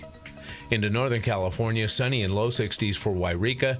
Sunny skies continue as we move south with daytime highs near 70 in Redding and upper 60s for Chico and Sacramento with a calm wind. More sunshine today across the Bay Area with daytime high temperatures in the low 70s for Santa Rosa, upper 60s for Napa and San Francisco with a light west wind this afternoon, and today in San Jose, sunny and near 73. It's a look at your Friday weather on the Dove. Okay, beautiful, beautiful shot this morning. That is, for those watching on the Dove Radio, we're looking at the lodge, looking up to the top of the hill. What a gorgeous picture this morning. Some snow on the ground. Good stuff. Another Bluebird Day. Bluebird Day. That will be changing sometime over the weekend. But this day in history was the last day of a popular tourist attraction in the U.S., but it was an attraction that most of us have never heard of. On November 8, 1962, the famous Ford Rotunda stands in Dearborn, Michigan for the last time. The next day, it's destroyed in a massive fire. Some 1.5 million people visited the Rotunda each year, making it the 5th most popular tourist attraction in the U.S., behind Niagara Falls, Smoky Mountain National Park, the Smithsonian, and the Lincoln Memorial. Ford had commissioned the Rotunda for the 1933 Century of Progress Exposition in Chicago and had moved it to Dearborn when the fair ended. It was 130 feet high and designed to look like a stack of gears surrounding a 92-foot wide courtyard. The outside of the building's steel frame was covered in 114,000 square feet of Indiana limestone. Inside, the walls were covered in murals showing Ford's River Rouge assembly line. Many people who grew up near Detroit during the 1950s remember the Rotunda for its spectacular Christmas displays. Every year since 1953, it had a 37-foot-tall tree, an elaborate Santa's workshop, and a life-size nativity that the National Council of Churches called the largest and finest in the country. Each year's installation had a different theme. The 1958 display boasted a 15,000-piece hand-carved miniature circus, for instance, and the 1962 show was scheduled to be a woodland scene featuring 2,500 dolls. While workmen were preparing the rotunda for that display, someone overturned a fire pot or heater on the building's tar roof. Just after lunch, an employee spotted flames on the ceiling of the main floor. Within a few minutes after the first alarm, the New York Times reported, the octagonal top of the building resembled a huge chimney with smoke and fumes pouring out. Workers evacuated, and the building burned to the ground in less than an hour. A group of school children visiting the rotunda from South Bend watched in horror from a cafeteria across the street. It would have cost at least $15 million to rebuild the rotunda, but the company opted not to spend the money and raised the building's remains instead. Well, it's quite a thing, but I was trying to figure out what it was made of because it burned in less than an hour. It burned so fast. It's covered with limestone, but obviously the interior had a lot of timber in it. Yeah. So, but yeah, it went down. It's one of those tourist attractions that until I found this story, I was completely unaware of. Never heard of it. Okay, so do you think you'll have a robot pet? Do I? No, I can't even. A friend of mine has one. Yeah. Really? Yeah. Are you serious? I'm serious. Okay. It's a dog that goes into like one of those little vacuum cleaners that goes in and parks itself. Well, this thing just walks around the house, but it's a camera, and you can tune in with your phone, and as the dog's walking around the house, you can see anything that's going on. Do you ever have to clean up after it, like oil or anything on the floor? Well, I don't know if you have to take it out or not, but anyway, here's a whole new level of robots attacking a truck.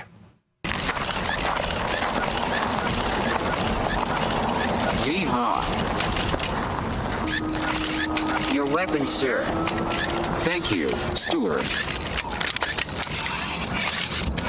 Fire in the hole.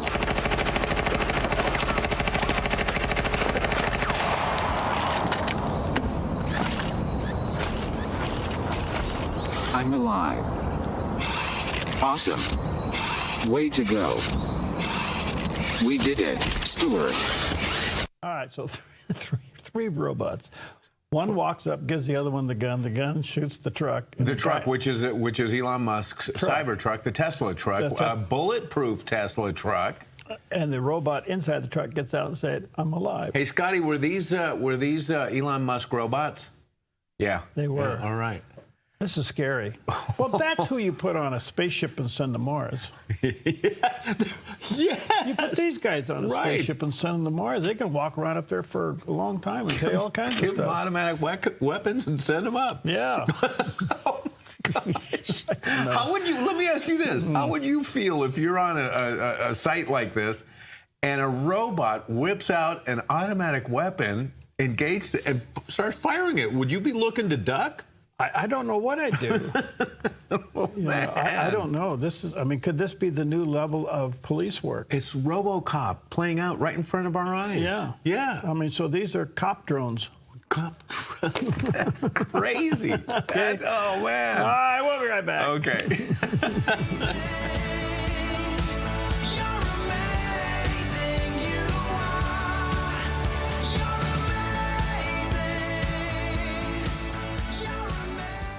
Bulls, bears, and other market beasts. How can you be sure they won't eat your investments alive?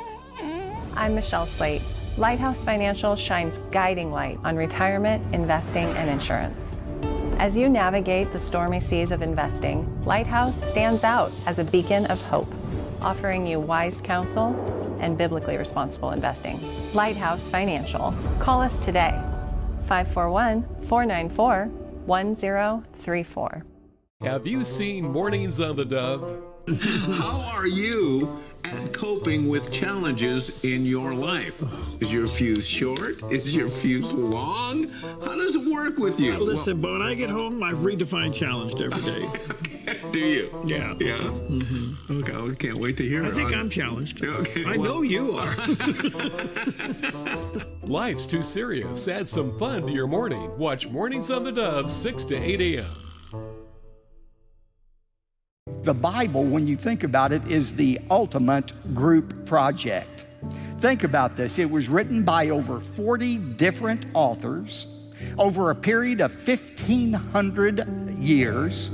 Authors came from various countries. Most of them didn't know one another. They used a variety of styles, and yet it all fit together perfectly. It has one unified theme, and that theme is Jesus Christ.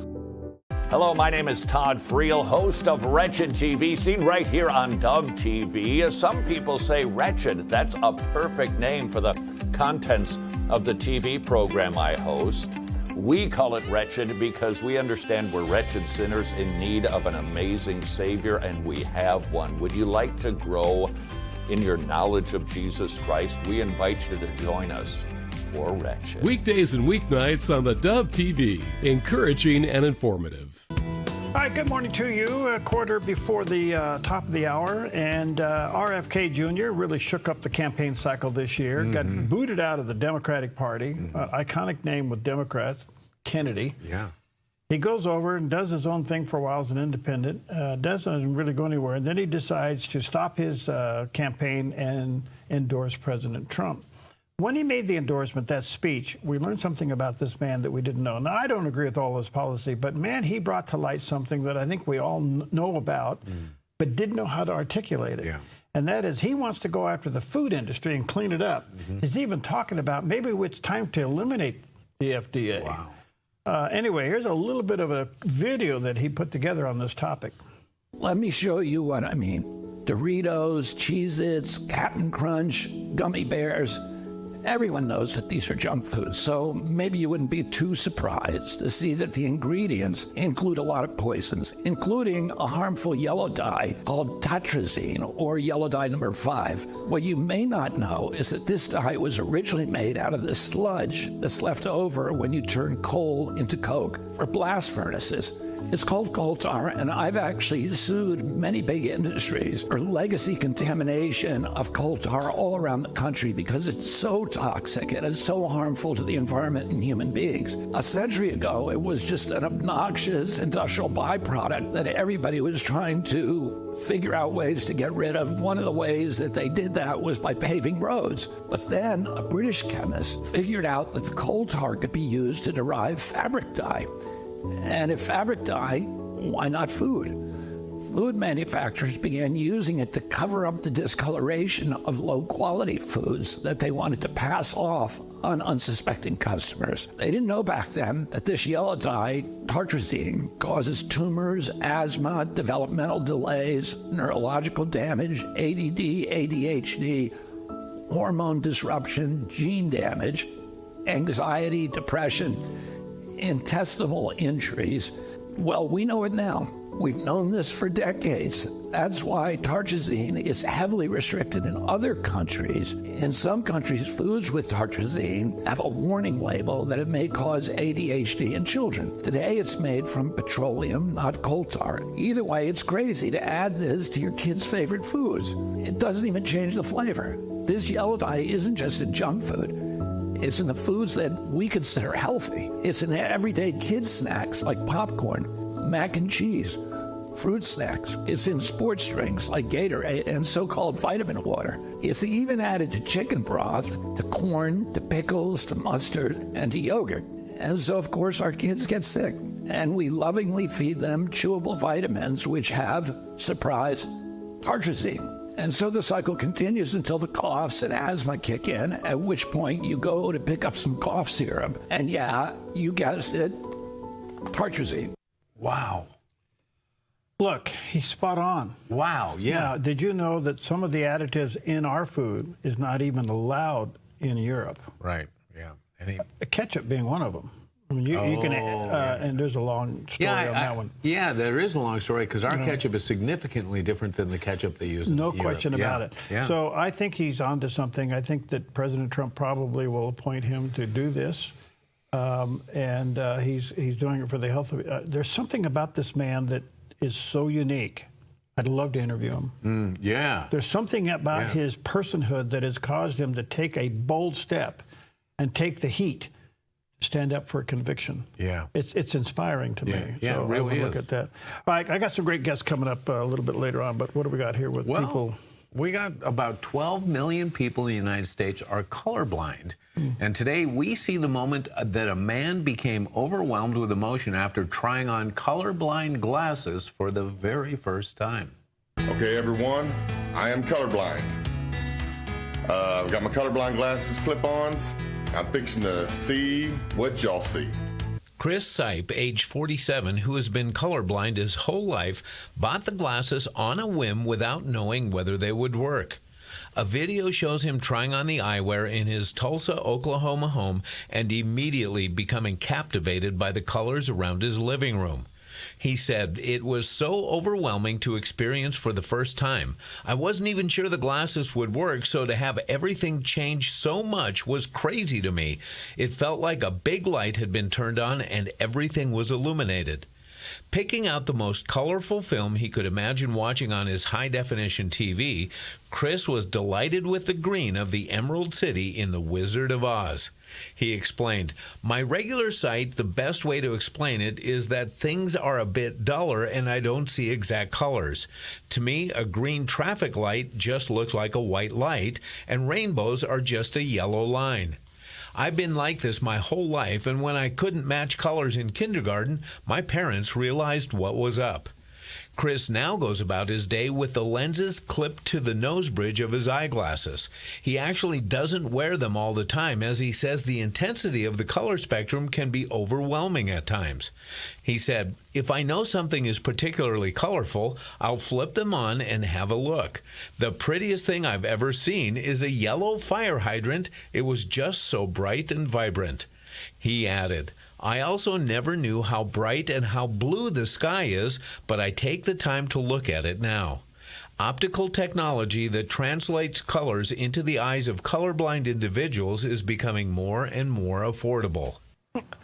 Well, I have to tell you, I can't imagine seeing color for the first time. Now, you know, I've seen people go through eye surgery and have you ever had cataract surgery? No, I have not. You will. Well, I may, yeah. I had it on one eye. And I got out and I go, gosh, those are leaves on a tree.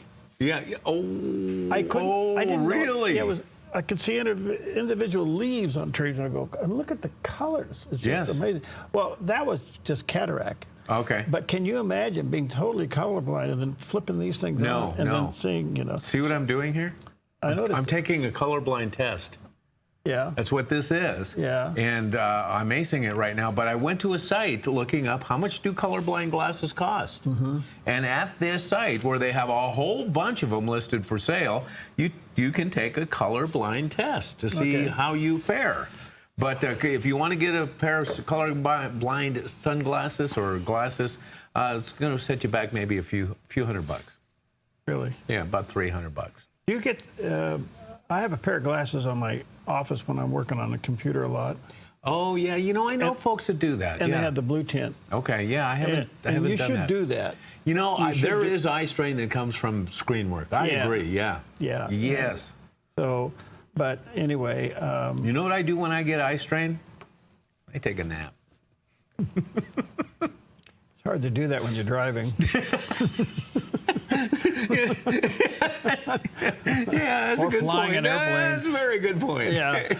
Well, I don't know. It's anyway. God bless the invention of a lens that you can put over your glasses and see colors. Do you know that it is predominantly men that suffer from color blindness? No, I did not know that. Yeah, so it's a gender thing. A strong majority. I know we're of men. accused of not hearing. Yeah. Yeah, I heard that one. Yeah. So how do you know that the roses are red? The poem says they are. Oh, the poem. Hey, honey, I enjoy these red roses.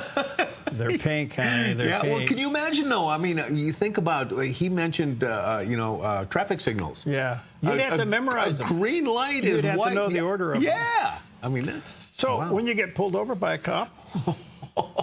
Okay, for running a red light? Well, you don't see the lights on the cop car. Oh, that's interesting. You know? Never thought about that either. You know, or seeing an ambulance coming the other way. I don't know. I shouldn't make fun of it, but it's real. But gee whiz, okay. Interesting. Well, anyway, have a great weekend. Be careful out there. Relax. Go take your neighbor some cookies or something. You know, let's get along. Let's heal America. Okay. Take Romans 8:28 and remember that we know that all things work together for the good to them that love God and to them who are called according to His purpose. I don't know what you're going through. Be patient. You'll get through it, and in the end, you'll look back and realize it was for your good. Only God can take bad and turn it into your good. That's called your life. All right. You know? All right. Stick around. We've got some great guests coming up.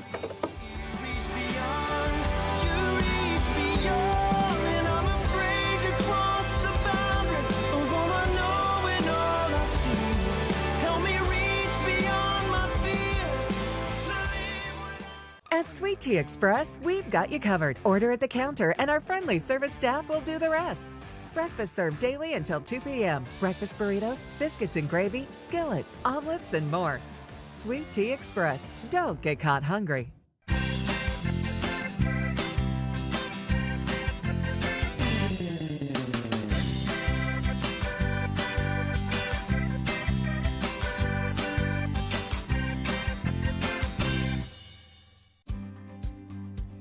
Stewardship begins with the knowledge that nothing belongs to us, but everything belongs to the Lord. This helps us to run a business not in the fear of lack, but in the assurance of His care and provision. Such a perspective eliminates the drive to sell and replaces it with a heart that says serve. This begins with serving our clients and coworkers with integrity and genuine care. That's why at Kelly's, it's automotive service with a heart for God, and treating others as we ourselves would want to be treated. Our promise is to never sell our clients anything we don't believe they need. Another is to do all we can to meet other needs, such as shuttle service and loaner cars, or taking the time to really listen, even at times praying with our customers. Sometimes this means sacrifice, going above and beyond. But that's why I work for Kelly's Automotive Service, honoring God while serving people with honesty and integrity. My family relied on public assistance to help provide meals for us. These meals fueled my involvement in theater, which fostered my love for acting. When people are fed, futures are nourished. Join the movement to end hunger at feedingamerica.org/actnow.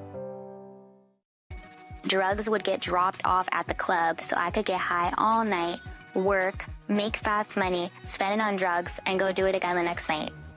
I told myself, okay, I'm only gonna maybe do this for a few months, that's it. 1 month turns into another month, then another month, then another month, and you're just sucked in. I started to think, what if I died this way? Like, what if I was living like this when I died? Where would my soul go? Watch the 700 Club Friday morning at 11 on the Dove TV. You might have said, as many people have said to me, Alex, it's too late. I've wasted years. I'm too far gone. Please don't believe that lie. You can call out to Christ. He will hear you. He will receive you. He has a plan for you. You might have a short time left in this world, you think. God still has a plan for you. And today, God's will for your life will become operative as you turn to Him. Journey to find answers to life's biggest questions. Watch Road Trip to Truth, Monday and Friday on the Dove TV. Encouraging and informative.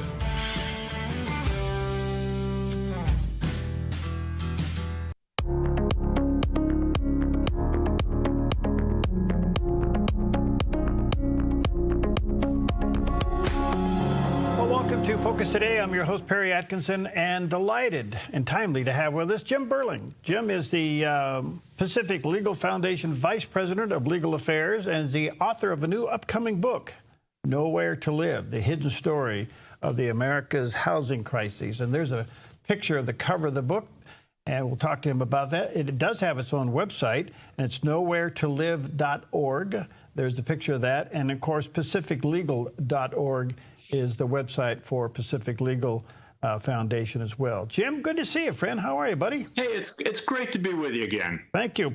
Quickly, when's the book out? The book is out now. You can go on Amazon or nowheretolive.org and get your own copy. We talked briefly about it, so before I get into the heavy stuff, what are you trying to tell us in this book?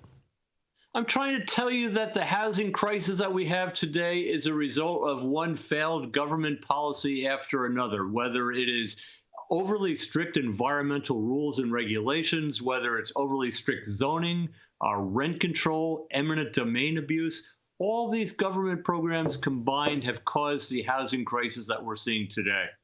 And the solution is? Solution is for government to get out of the way, allow builders to build homes near where people want to live, reduce the rules and regulations and controls that people have that prevent people from building homes. I would assume, Jim, this has come from years of your profession of seeing how home builders or developers are being really run into the ground. Yeah, I've been litigating property right cases for 41 years now, and every case I see where somebody's property rights are taken away so they cannot farm their property, cannot build homes on their property, everything just results in it making it more and more difficult to build homes. So I've been seeing the culmination of what these cases cause when the government when the government takes away people's right to use their property in a reasonable way, such as the right to build homes where people want to live. Okay. Go to nowheretolive.org. That is the website for the book, nowheretolive.org, and check it out, Nowhere to Live, The Hidden Story of America's Housing Crises. Again, Jim, good to see you, and thanks for all that you guys do. What's your take of the election? I think the election is a repudiation of the idea that people know best for what the average person wants to do. I think the election is a repudiation of all the language that we've seen of how, you know, if government just controls us more and more and more, things will be better. If government spends more and more money, things will be better. I think the voters have realized that that's not the message that they want to hear, and that's not the message they believe. And so we have reelected President Trump, and it's going to be a rather interesting 4 years, I imagine. I would imagine. So this could be significant with the Supreme Court. There was a headline this morning that Justice Sotomayor would be forced to resign. I don't know how you do that, but certainly the Dems are encouraging her to resign. What's your take on that? Well, look, so Justice Sotomayor is 71 years old. She'll be 75 by the time the next election comes around, or she'll be 71 in 2025. And so she also doesn't look like she's in the best of health. And I think that what the Democrats are saying, let's not have another Justice Ginsburg problem where you have a liberal justice dying or becoming incapacitated during a Republican administration. So they think they would like her to resign and then try to get a replacement appointed between now and January when the Republicans take control of the Senate. Nobody can force a justice to resign. Okay, that would have to be on her own volition. On the other hand, you look at what's going to happen starting in 2025. Justice Thomas will be 77. Justice Alito will be 75.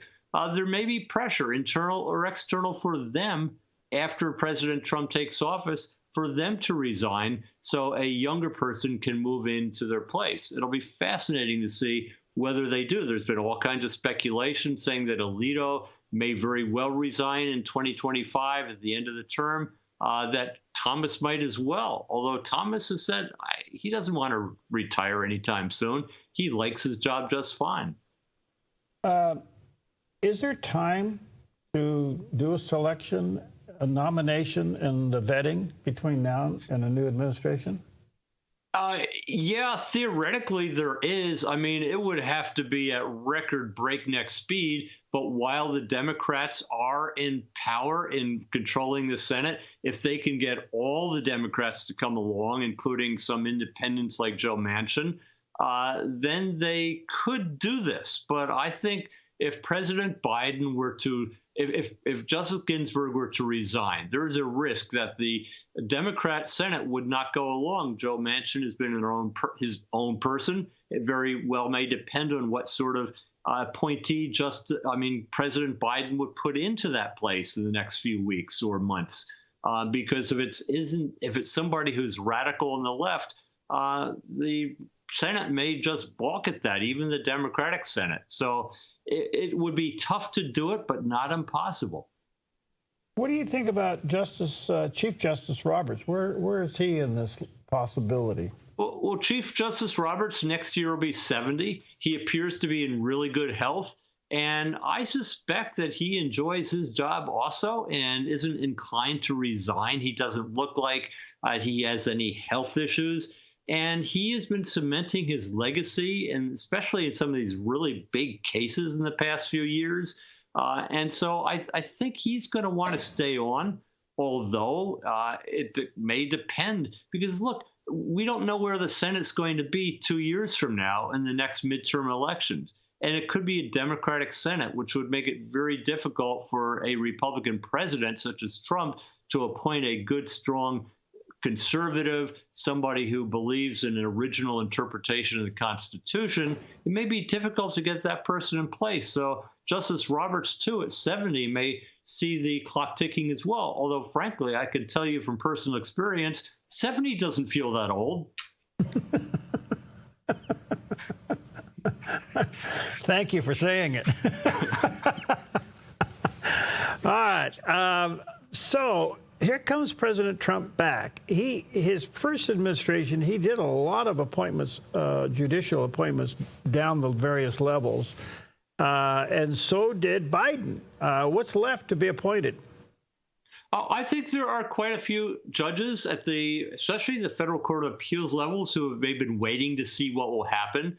There will be Republicans who will say, okay, starting in January 2025, I can resign and go into my retirement years and collect my government pension. And the Democrats will probably try to hang on. But I think that, there hasn't been a tremendous backlog because President Biden has had the Senate, and so he can appoint people. But I think gradually we'll see more Republicans. We won't see the number of changes that we saw at the beginnings of either the Trump or the Biden administration.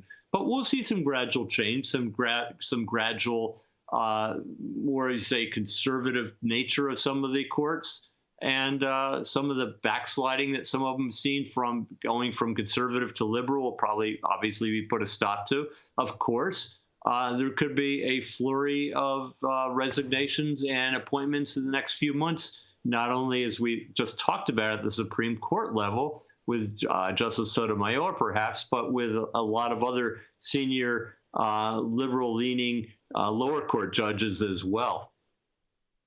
Do you think, Jim, that the Supreme Court may have dodged a bullet by having President Trump reelected? And let me explain that, because as you know, the left really wanted to expand the Supreme Court. Do you think the Supreme Court maybe dodged that bullet?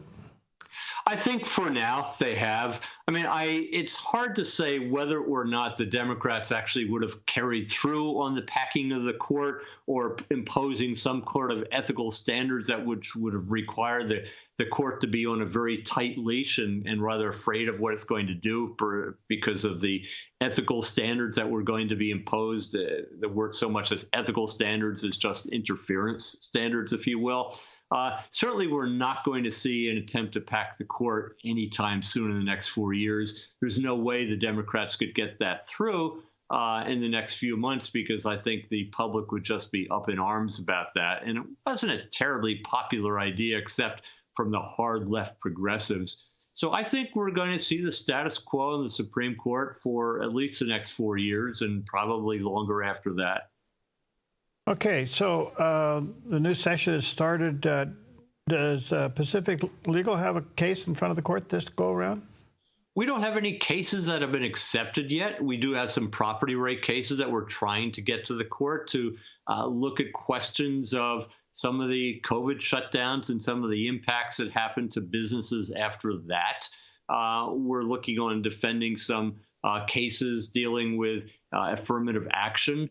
But primarily, we're looking at other cases that the court's been accepted and has been having arguments on that we think are fascinating. San Francisco and the EPA have gotten into a tussle before the Supreme Court over water quality standards. And it's kind of ironic, if you will, to see the liberal city of San Francisco fighting the EPA over water quality standards. The EPA has told the city of San Francisco that your effluent from your sewage and your storm overflow, which often combines during heavy rains, has to meet not only numerical standards, but, quote, can't contribute or cause pollution downstream.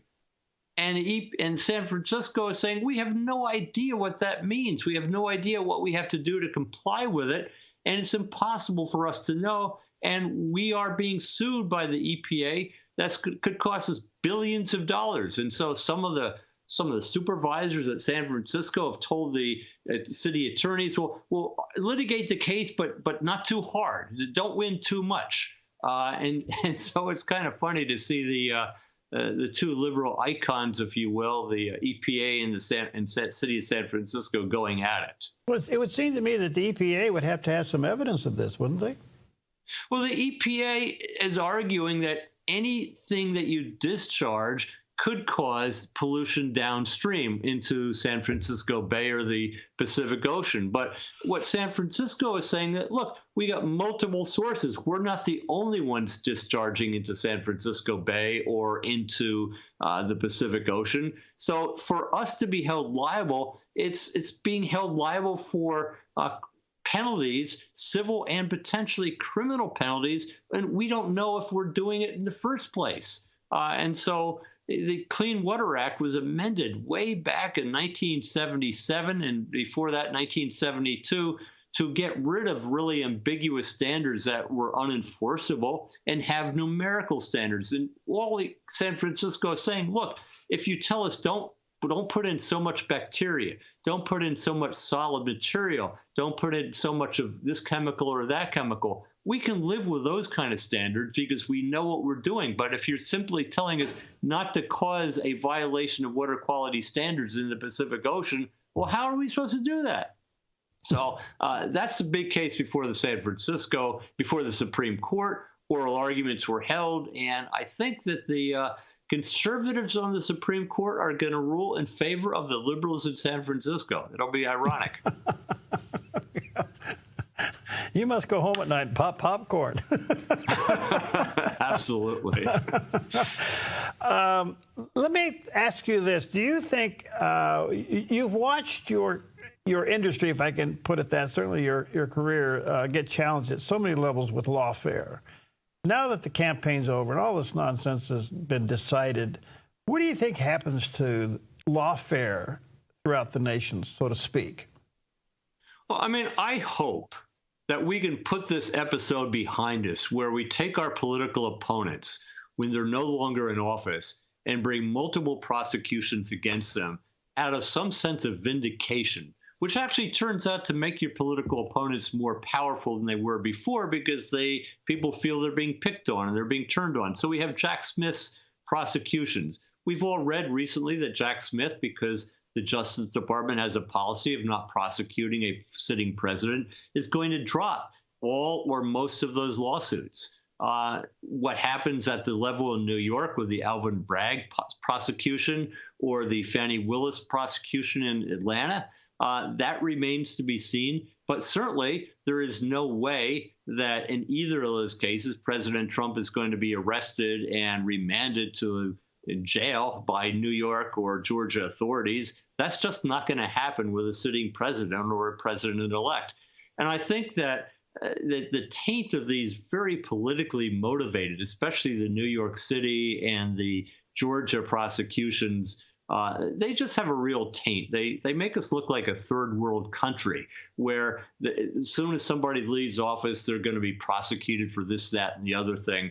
And whether or not you think that what the president did was perfect or not, prosecuting a former president for political purposes, which is clearly what was going on with Alvin Bragg and clearly what was going on with Fani Willis, is simply not acceptable behavior. And I hope we're going to see an end to that. And I also really hope that we're not going to see a Republican administration going after Democrats. It's time to put this behind us and to say, hey, we have come out to the edge of this cliff, making us look like a third world country. Let's all back off and let's treat our adversaries with kind of respect and dignity and not just hunt through, rifle through the law books trying to find some crime or something that you can prosecute somebody that you wouldn't have prosecuted anybody else for, but for their political concerns. So I think both sides really have to back off and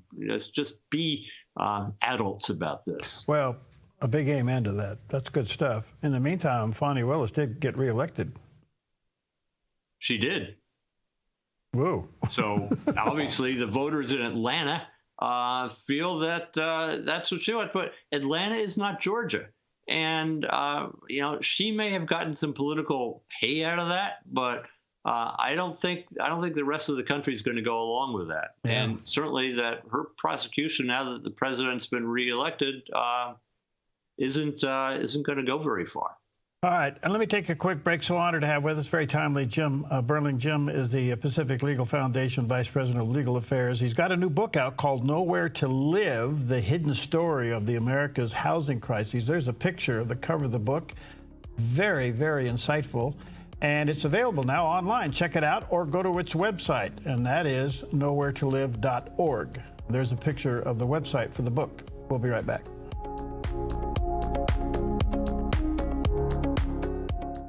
Thousands of satisfied customers make Jim Clark's Consignment Country the most recommended RV consignment lot on the West Coast. Even dealers recommend us. That success comes from dealing with only the cleanest pre-owned RVs at the best prices, no high-pressured salespeople, and treating customers with respect. And we've been doing this in the same location for over 40 years. Before you buy or sell your RV, see why so many satisfied customers recommend Jim Clark's Consignment Country. Family owned and operated at 1630 Rogue River Highway in Grants Pass.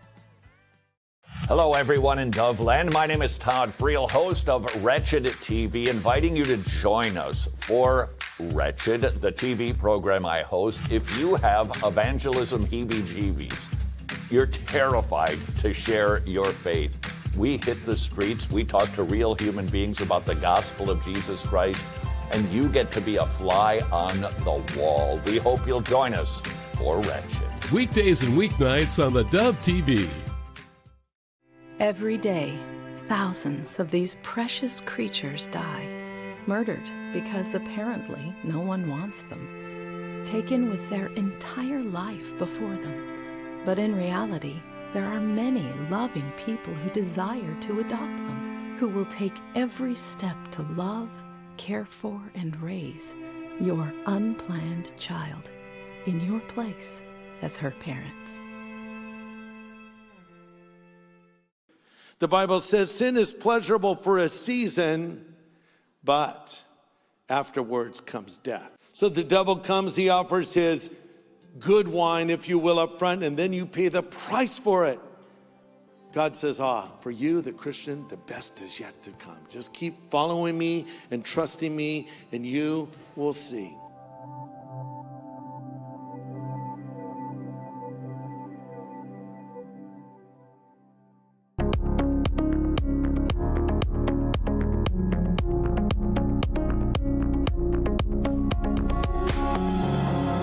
Welcome back, and honored to have with us Jim Burling. Jim is the Pacific Legal Foundation Vice President of Legal Affairs and the author of a new book. It's out now called Nowhere to Live, The Hidden Story of the American Housing Crisis. And I think by this book, he is helping an industry unlike we've ever seen before. We really need what this book is exposing to help us make affordable housing, quite frankly, and get the job done on time. It's called Nowhere to Live, and it has its own website, nowheretolive.org. And then Jim's other website is pacificlegal.org. Jim, to kind of pick up on what you said, and I agree with you, it's time for us to bury the axe and get on and put some decency back into all of our rhetoric. And yet, on the other hand, there was a story out late last night that even though most of these cases against President-elect Trump will most likely disappear, that those who were trying to bring those cases might turn their attention on his lawyers to get them disbarred. Can they do that? I mean, they can certainly try. Look, after President Reagan left office, they went after Attorney General Meese for things that he did in office. I mean, the vindictiveness is so low and petty. And yeah, you have some state bar associations which have the authority to disbar somebody if there's ethical violations that are very politically motivated, and they very well could do something like that. I mean, we had the Giuliani incident where he has been subject to disbarment and all kinds of civil and criminal liabilities. And so, I mean, there very well could be that kind of vindictiveness. But frankly, you have to find that President Trump's lawyers actually did something wrong. And giving legal advice, even if it is cutting-edge legal advice, should not be something that is prosecuted or you subject to being disbarred against. I mean, look, one of the things that we do at Pacific Legal Foundation is bring cutting-edge cases. We just don't bring cases that are based on existing legal precedents. We try to create new precedents. And sometimes that's a risk because we're trying to have the law go where it hasn't gone in a long time and having interpretations of the Constitution that we think are more true to what the original Constitution was adopted, but perhaps less true to a lot of recent precedents. So we try to change those bad precedents and get good ones. But we do take on issues and theories that are perhaps a little controversial. And we should be rewarded for that, just as people on the other side, like the ACLU, should not be worried about losing their bar licenses if they bring really unusual or novel type of lawsuits. The way you lose those things, if you lose them in court, but you don't lose your bar license. So I would be very concerned if anybody tried to prosecute Trump's lawyers because they don't like the advice he gave. And certainly we've seen some of that in the past with John Eastman, a lawyer for Trump, former dean down at the law school down at Chapman University. We just going too far. You don't like somebody's legal advice? Well, let them lose in court. Don't bring charges against them because you don't like the legal advice. I have to ask this question, Jim. Do you think that the DOJ has been weaponized? It certainly seems that way. I mean, I have seen, and this is just not in the last 4 years. I have seen the DOJ bringing cases where, quite frankly, I've been very disappointed in their lack of adherence to their own rules and regulations. We saw that with the Ted Stevens prosecution, Senator Ted Stevens of Alaska, where the Department of Justice attorneys withheld exculpatory evidence from the jury and from the court. And they were caught and found out about that, but they should never have done that in the first place. I've seen cases after case where the DOJ attorneys will overcharge somebody, bring charges that they know they can't possibly win on in order to settle a case down. I've seen cases where the Department of Justice is acting in a way that is not indicative of the third name in Department of Justice. The department is something else, but justice doesn't seem to always be it. And in the recent last 4 years of some of these prosecutions, I get the idea that some of this is really political vindictiveness, bringing charges that really would not have been otherwise brought but for the political nature of these cases. So I think the Department of Justice has to really reassess how it is managing itself, and not only in the last 4 years, but for the past, decade or so, and try to bring itself back to, the words on the building, justice. Bring that back. That's what it should be focusing on. Do you have any idea or preference for somebody to lead the DOJ under this new administration? There are a lot of good state attorney generals that I think would be very good. I mean, state attorney generals have been bringing some fine lawsuits against the Biden administration. There's out of Texas, Paxton, and others. I trust that President Trump is going to have a good name, a good person to bring to lead the Department of Justice. I think he's going to go from somebody outside the department. And I think tapping a state attorney general, there are a lot of good ones from around the states that could do very well in that job. Well, here we go. Any other cases before the Supreme Court that you guys got your eyes on besides this San Francisco one? Yeah, we're looking at one we just asked the Supreme Court to take up. It involves horse racing and horse racing boards.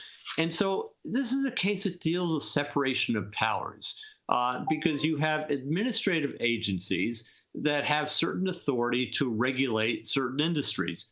Well and good. But you have a tendency of some administrative agencies appointing outside non-governmental boards to regulate industry. And so you have a real problem of separation of powers. What is this board? It's not answerable to the administration. It's not answerable to Congress. It's really an independent body, independent of the law. And we think that that violates the Appointments Clause of the Constitution, the idea that there should be a separation of powers, that we know when the law is being enforced, it's certainly by a government entity, and it's being enforced by the executive branch. And so we're seeing some drift away from that. So we're hoping that the court is going to take that case up. And we have other cases dealing with the follow-on of the Harvard and University of North Carolina discrimination cases that we're looking at very carefully. In those cases, the Supreme Court held that the universities, Harvard and University of North Carolina, could not have its admissions based on racial factors, even if they tried to bury that. Well, now we have a question of whether that applies to high schools. In various cities, city of New York and in Virginia as well, Alexandria, Virginia, we have specialized schools of excellence. These are science schools, high schools, where you would take a admissions test to get in, and the highest qualified students will be admitted. But in New York City and other places around the country, the high school administrators have said, well, looks like we have too many Asian students attending these schools. And so we have to change the standards so we have fewer Asians and more of other minority groups. In other words, getting away from the merit-based selection to get to a racial-based selection, even though it's kind of buried. And we're hoping the Supreme Court's going to take some of these cases as well.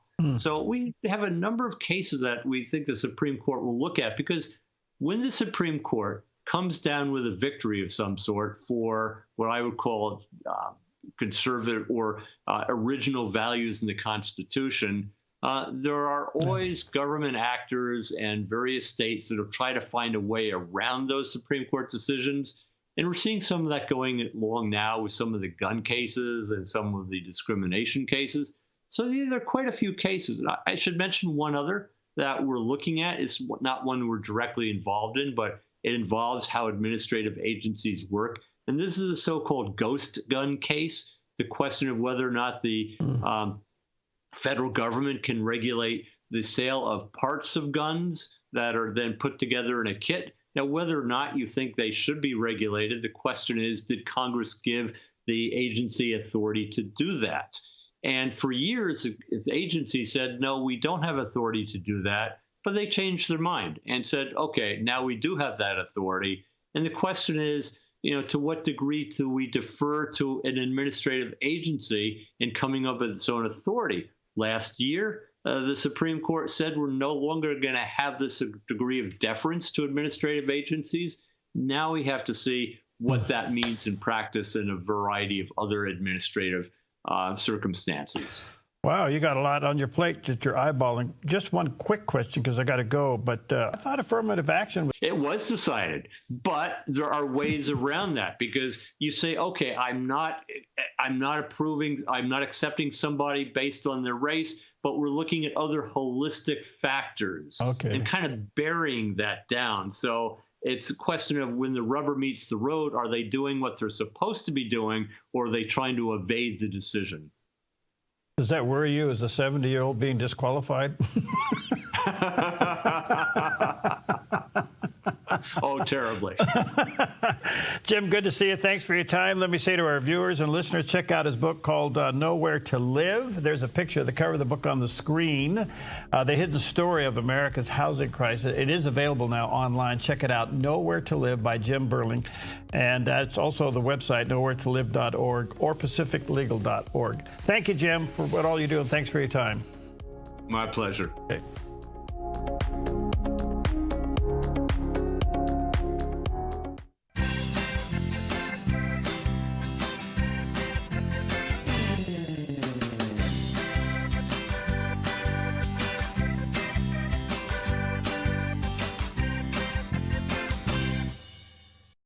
At Sweet Tea Express, we've got you covered. Order at the counter and our friendly service staff will do the rest. Burgers, salads, sandwiches, barbecue platters, sides, and more. Smoked, grilled, and served to perfection. Sweet Tea Express. Breakfast, burgers, and barbecue. A ministry moment on the Dove. If you've seen it with your eye, the most beautiful thing you've seen on this planet, nothing compared to what God has in store. If you've heard someone tell some fantastic story, maybe you're listening to some audiobook and you're a science fiction fan, and some wordsmith has created these worlds and universes and races of people and different species and colors and textures, and you're so engrossed in it, nothing compared to what God has planned. It says it hasn't even entered into the heart of man the things that God has prepared for those that love him. Man, I'm hopeful about the future because you know what? My imagination, the things that have entered into my heart are so broad and so high and so wide. I mean, a minute ago I told you just about my thoughts about, the New Jerusalem and being, 25. Listen, that's nothing compared to the things that I've dreamed up. Nothing. I've got crazy big imagination, and I believe God has given it to me. But you know what? If it's entered into my heart, it's nothing compared to what God has prepared for those that love him. A ministry moment on the Dove.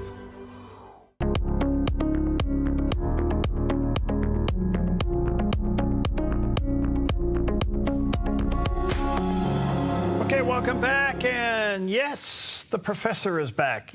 Michael Busler's with us. He's a public policy and analysis and professor of finance at Stockton University in New Jersey. Always an honor to have him. He has a personal website, muckrack.com/Michael Busler. Check that out. That's his website. There's a picture of the landing page there. He is the professor of finance. I am the perpetual student that will probably never graduate. Hi, Michael. How you doing, buddy? I'm doing very well, Perry. Thanks for having me. It's always my pleasure to be here. You're the man. Thank you. Well, the day that President Trump was reelected, the Dow went up 1,200 points. What does that tell you? So when somebody buys a share of stock, the price they're willing to pay depends upon their perception of future earnings. If you think future earnings are going to increase, you're willing to pay more for a share of stock. If you think future earnings are going to decrease for whatever reason, you're willing to pay less for a share of stock. Apparently, the stock market is very optimistic that when Trump gets in to office, the economy will do well, corporate profits will do well, and that means the stock market will do well. Okay, so that was just a reaction for the day. I get that, but it is sitting at 43,000. Those are big numbers. Are they real? I think so. Part of it is inflation. So if, we've had in the last 3-4 years, prices of everything have gone up about 20%. So when costs go up 20%, and prices go up 20%, you end up with a 20% increase in profits. So if you adjust it for inflation, it's not that much of an increase, but nominally, just looking at the dollars, it's a real increase in profits and stock prices. All right.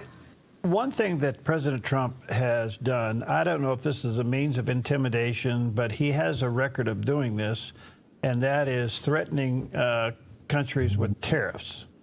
Maybe you can explain what a tariff is and how it works, and personally, what you think about them. So, look, I'm a free market economist. If it was up to me, I would like to see no tariffs placed by any country on anything and have free trade. The problem is we don't have that now. In Trump's first term, he examined all the trade agreements we had, NAFTA and the agreements with China, Japan, South Korea. Every one of them was slanted in favor of the trading partner and against the U.S. For instance, in China, they make any car parts or cars, sell them over here, we charge a 2.5% tariff. We make a car here and sell it to China. In China, they charge a 25% tariff. For whatever reason, a 50% tariff on Corvettes. So he fixed all of that his first term by renegotiating all of those agreements. Now, he says, look, we have a problem. We have a very negative balance of trade. What does that mean? We import much more, which means our money flows out, than we export, and means very little money is flowing in. So we have a negative balance of trade. The other issue is, recall during COVID, we realized many of our medical products and pharmaceuticals are made in China.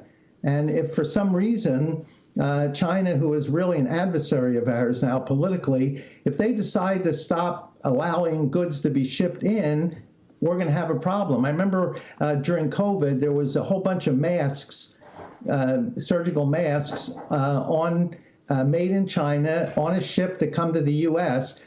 China said, well, wait a minute, this pandemic is worse than we thought. The ship turned around and went back to China. American manufacturers suddenly had to scramble to make these masks. So everybody agrees we have to bring manufacturing back.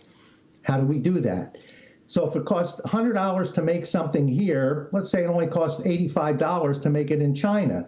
So it's made in China and sold here. So if you put a tariff on the product, 15, 20% tariff, to make it in China will cost over $100. Therefore, it'll be cheaper to make it here and production will be brought back. However, people say, well, wait a minute, I was paying $85 for this. Now you tell me I have to pay $100 for it. Isn't that going to cause a lot of inflation? Trump says the way he's going to offset that, and he did this with the steel industry in his first term, the way he's going to offset that is by doing two things. One, the corporate tax rate right now is 21%. For products made abroad and brought back to the U.S. and manufactured here, he's going to lower the tax rate to 15%. So that should offset some of the inflationary pressures. Secondly, and more important, Trump will vastly increase the supply of energy produced in the U.S. How's he going to do that? He's going to approve the Keystone Pipeline. That's 900,000 barrels a day. He'll allow drilling on federal land. He'll make the permitting process easier. The increase in the supply of energy will bring energy prices down significantly. I'm not quite as optimistic as President Trump is on this.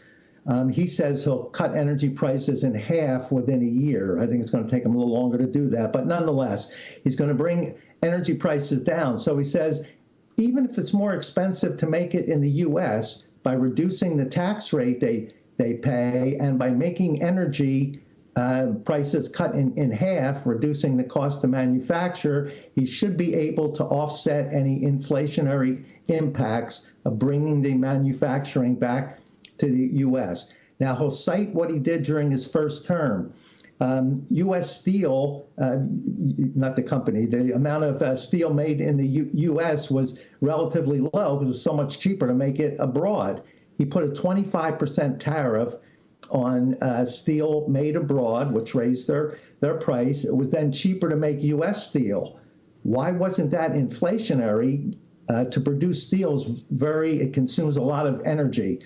So we reduced, same thing, he increased the supply of energy, reduced energy prices by about 50%. That allowed steel manufacturers to produce at a much lower cost, and the inflationary impact on that was negligible. So the opposition says, look, you put a tariff on, it's like a tax you're putting on, and that's true. But he wants to offset that by lowering income taxes for corporations to make products here and by significantly reducing the price of energy.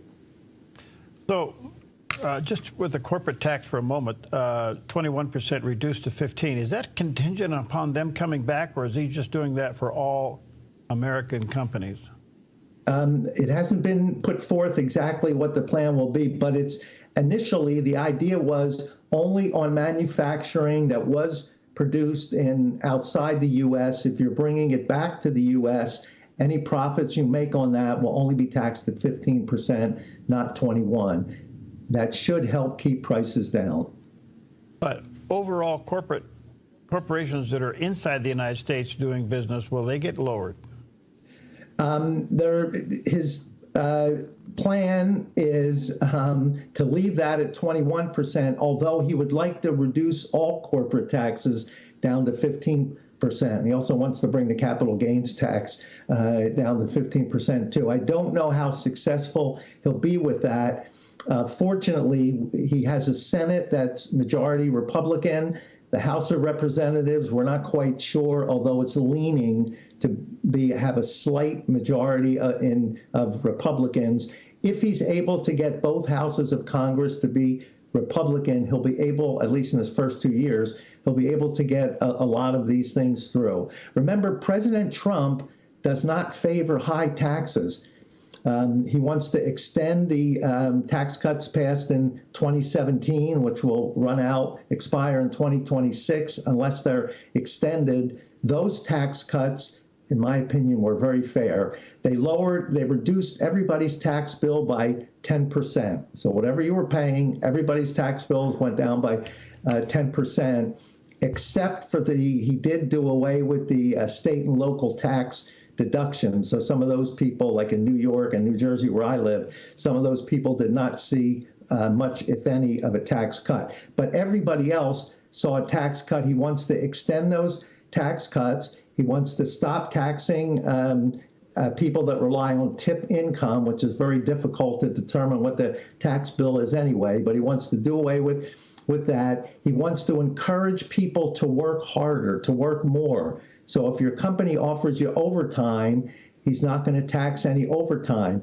The way it is now, your company offers you overtime, says, well, I'm going to pay you time and a half, and then you get your paycheck and you say, well, you pushed me into a higher tax bracket. I didn't get nearly as much as I thought. That reduces the incentive to work overtime. So he wants to keep taxes low on overtime, and that should encourage people to work more. The other thing is Social Security benefits. The IRS taxes 85% of Social Security benefits. A lot of people think that's not fair, especially to the group that's collecting that who really can't afford it. So he wants to do away with taxes on that too.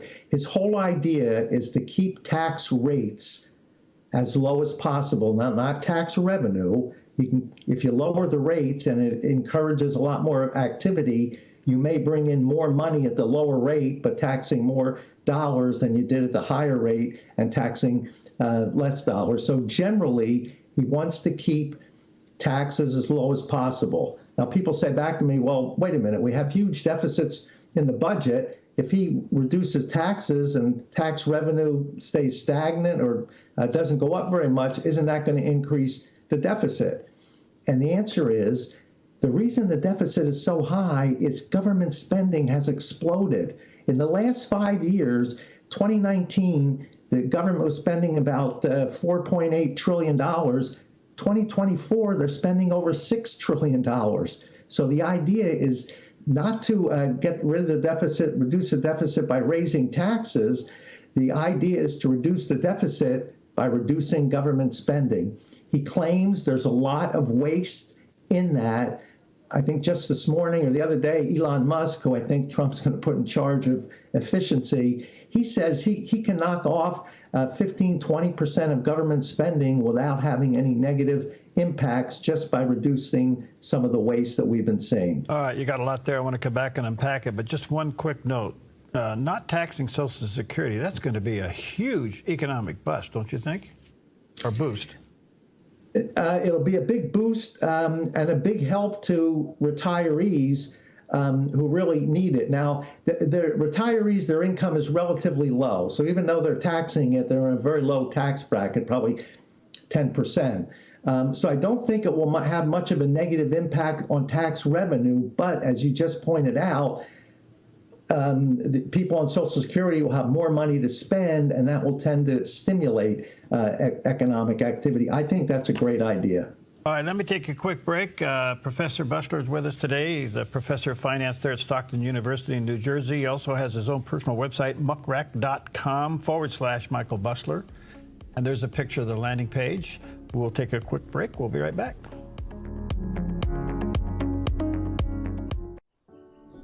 An estimated 11 million Americans have heart valve disease, but it is often only detected when your heart is listened to by a healthcare professional. If diagnosed early, it can usually be successfully treated, no matter what your age. So listen to your heart, see your healthcare professional, discuss your risk factors and any potential symptoms, and go to valvediseaseday.org to learn more. They're fun-loving twins. They love God, hunting, and pranking each other. Join the Hamptons for outdoor adventure every weekend on Twin Factor. Brought to you by Black Flag Armory in Medford and Grants Pass. Truly excellent service. A ministry moment on the Dove. If you are tired, that means I get fed up. I am tired of living the way I'm living. If you're tired from carrying heavy loads, if you're not tired of trying to solve all the problems by yourself, Jesus can't help you. So let me ask you, are you tired? Are you tired of running on empty? Are you fed up with the emptiness that you've been feeling in your life? And are you willing to do something about it? As I said, we don't change until we feel the heat. You have to come some point in your life where you go, I have had enough. I refuse to live this way any longer. A ministry moment on the Dove.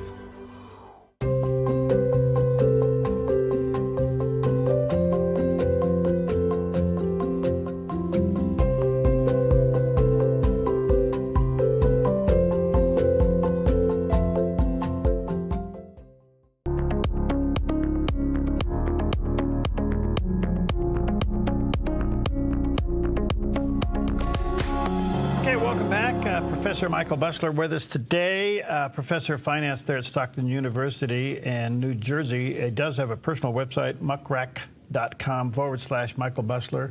Very informative, very resourceful. You can go there and get a lot of information. Professor, I just want to touch on something you mentioned briefly, and that is the president is looking at, the president-elect is looking at Elon Musk to become kind of like an efficiency czar. I guess that's the best way we could look at it right now. And the reason we have inflation and the reason our deficit has gone crazy is because of government spending. If Elon Musk begins to highlight areas where we can cut 2% here, 5% there, 3% here, that's got to be a huge thing. And what would that do to three things: the deficit, inflation, and interest rates? So it would have a positive effect on all of them. First of all, reducing government spending is going to reduce the deficit, and that's a good thing. We're looking at another, in this fiscal year, 25, which started in October 1st, 24, we're looking at another $2 trillion deficit. The last 4 years under the Biden administration, the total deficits for the 4 years were $7.75 trillion. Now, we can't continue to do that. So the first thing, by making the government more efficient and by reducing government payrolls. Look, we had a very weak jobs report last month. Only 12,000 jobs were added. The government added 30,000 jobs. So the private sector would have been negative. And the point is, why are we hiring all of these government jobs. So the deficit would go down. It would have a positive impact on inflation. Part of the reason we have inflation is excess demand in the economy brought about by huge government spending. And as that inflation rate comes down, it makes it easier for the Federal Reserve to reduce interest rates. They, as you know, they cut them yesterday, and I think they may be a little premature with that, but nonetheless, they cut interest rates because they believe inflation is coming down. If we can get the government budget closer to being in balance, that will continue to put downward pressure on prices. Inflation will continue to go down. Then the Federal Reserve will be able to reduce interest rates. All positive. Now, just to be prepared, the other side is going to say, if you cut government spending, you're going to cut all these programs, you're going to throw Granny off a cliff, she won't be able to get any services that she needs. None of that is true. No vital services will be cut. They're looking to cut waste and inefficiency. And you look at what the government pays for things. Every time the military orders something, I remember years ago, they ordered a special kind of toilet seat for the submarines. It was $750 for the toilet seat by the time he got through all the government red tape. He wants to eliminate all that and have the government pay what they should for products rather than overpaying. Positive impacts on every part of the economy. When President Trump takes office this go-around, it does not immediately trigger a Fed chairman resignation, so Powell will be there. What do you think of that, and what pressure could the president put on Powell to lower interest rates? Not much. The Federal Reserve, and it's a good thing, it was set up as a what we call quasi-public agency where they weren't bound to do what any government agency said. So that's good. On the other hand, Jerome Powell has been a disaster. He got into office in 2018. Congress cut taxes, so the economy's set to take off. No signs of inflation. He raises interest rates 4 times in 2018. That slowed down the growth we should have had. There was no reason to do that. We still ended up with almost 3% growth, but it would have been much more. He realized he made a mistake and lowered interest rates in 2019. Mistake number 1, 2018. Mistake number 2, January of 2021, inflation is going up. And it continued all through 2021 and into 2022. He didn't do anything. He said, well, it's only temporary or transitory, it'll go away. A terrible mistake, and that's most of the reason why we have inflation today. He should have, in early 2021, started to gradually raise interest rates. The inflation problem would not be as bad as it was, and we wouldn't see any real shocks to the economy. Instead, he waited until June of 2022, and then he realized, well, price stability is a goal of the Federal Reserve. I better do something. And then they got real aggressive in raising interest rates. That was his second mistake. Third mistake, in July of 2023, they raised interest rates, and then they stopped raising interest rates. And inflation wasn't completely cured by then. They should have raised them a little bit more at the end of September 2023, maybe once again, November of 2023. The inflation problem would be gone. Instead, he stopped raising he stopped raising interest rates, and now in 2024, we're stuck with a higher inflation that we should have. That was the third major mistake. The fourth mistake, why did he cut interest rates in September by 50 basis points? And I'm even questioning why they did it yesterday for 25. Well, he said we're worried about jobs and we don't want the economy. The unemployment rate is 4.1%. Ask any economist what a full employment level is, and they'll tell you it's 4%. So we're at a full 4% level. The economy grew at a 3% rate in the second quarter of this year, a 3% rate in the third quarter of this year. Now, there are some signs it's slowing down a little bit, but the main focus of the Federal Reserve should be price stability. Get rid of that inflation once and for all. And Powell's 4 mistakes have really caused most of that inflation. And because he allowed inflation to linger for so long, consumers and the public are getting in an inflation psychology. What does that mean? Normally, people get a 2, 3, 4, 5% raise, and we expect that. The dock workers say, we want a 12% raise, and the public says, oh, well, they deserve it. Boeing machinists, we want a 10, 12% raise each year for the next 4 or 5 years, and the public accepts it. Prices go up on something, and people, instead of resisting price increases, which a rational consumer would do, consumers start to say, oh, well, I can't do anything about it. There's inflation. I'll just have to pay it. That psychology is very difficult to break. It's the same thing we had in the 1970s, and it wasn't until we had a severe recession and put interest rates way up in the double-digit range that we're able to finally get rid of the inflation problem. The longer the inflation lasts, the more difficult it will be to finally get rid of it. So your original question was about Jerome Powell. He's made so many mistakes. If Trump could get rid of him, I think he should. He won't be able to do that. Powell's term runs out in February of 2026, or at least they get reappointed in February of 2026. I'm sure President Trump will put somebody in there who can be more responsible with monetary policy. Gosh, that's so fascinating, because you kind of wonder, could he be driven out by just sheer pressure and intimidation by his policies failing? I got about 1 minute here. If you listened to him yesterday, when he gave his speech yesterday, he said, I'm not leaving. Yeah. My term runs until sometime in 2026, and I'm not leaving. Yeah. So I don't know if there's some pressure. I'm not a lawyer, so I don't know what the legal aspects are, but I don't think he'll be able to get rid of him, and I don't think he's willing to leave. So it looks like we may be stuck with him at least for another year and a half. Okay. Thank you, Professor, for your time. And let me say to our viewers, muckrack.com/Michael Busler is his website. You can check that out. Very resourceful. And this is going to be an interesting year, Fred. We got a lot to talk about. It certainly is. Look forward to coming back and talking again, Perry. All right, thanks, Professor. Good to see you.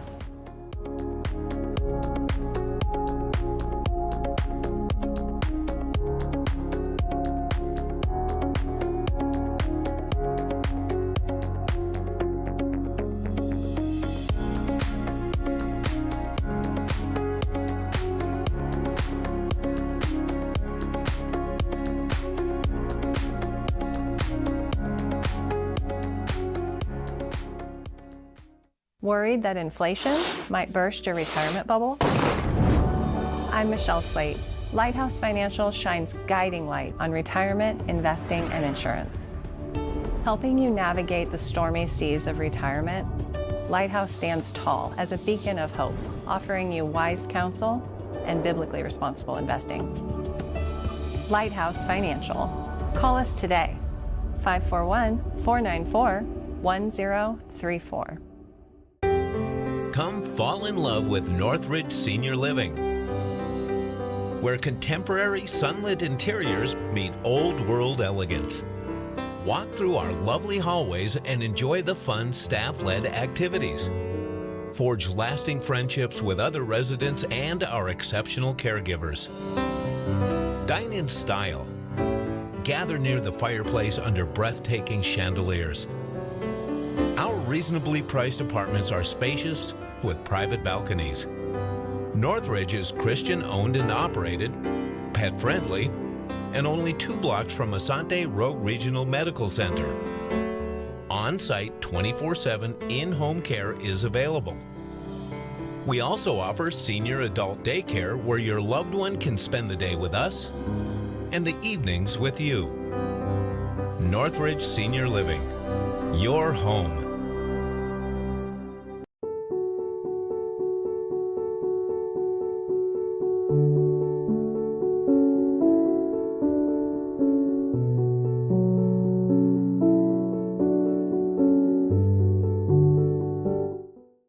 Relive treasured and classic Billy Graham moments of the past. Fridays at 8 p.m. on theDove TV, encouraging and informative.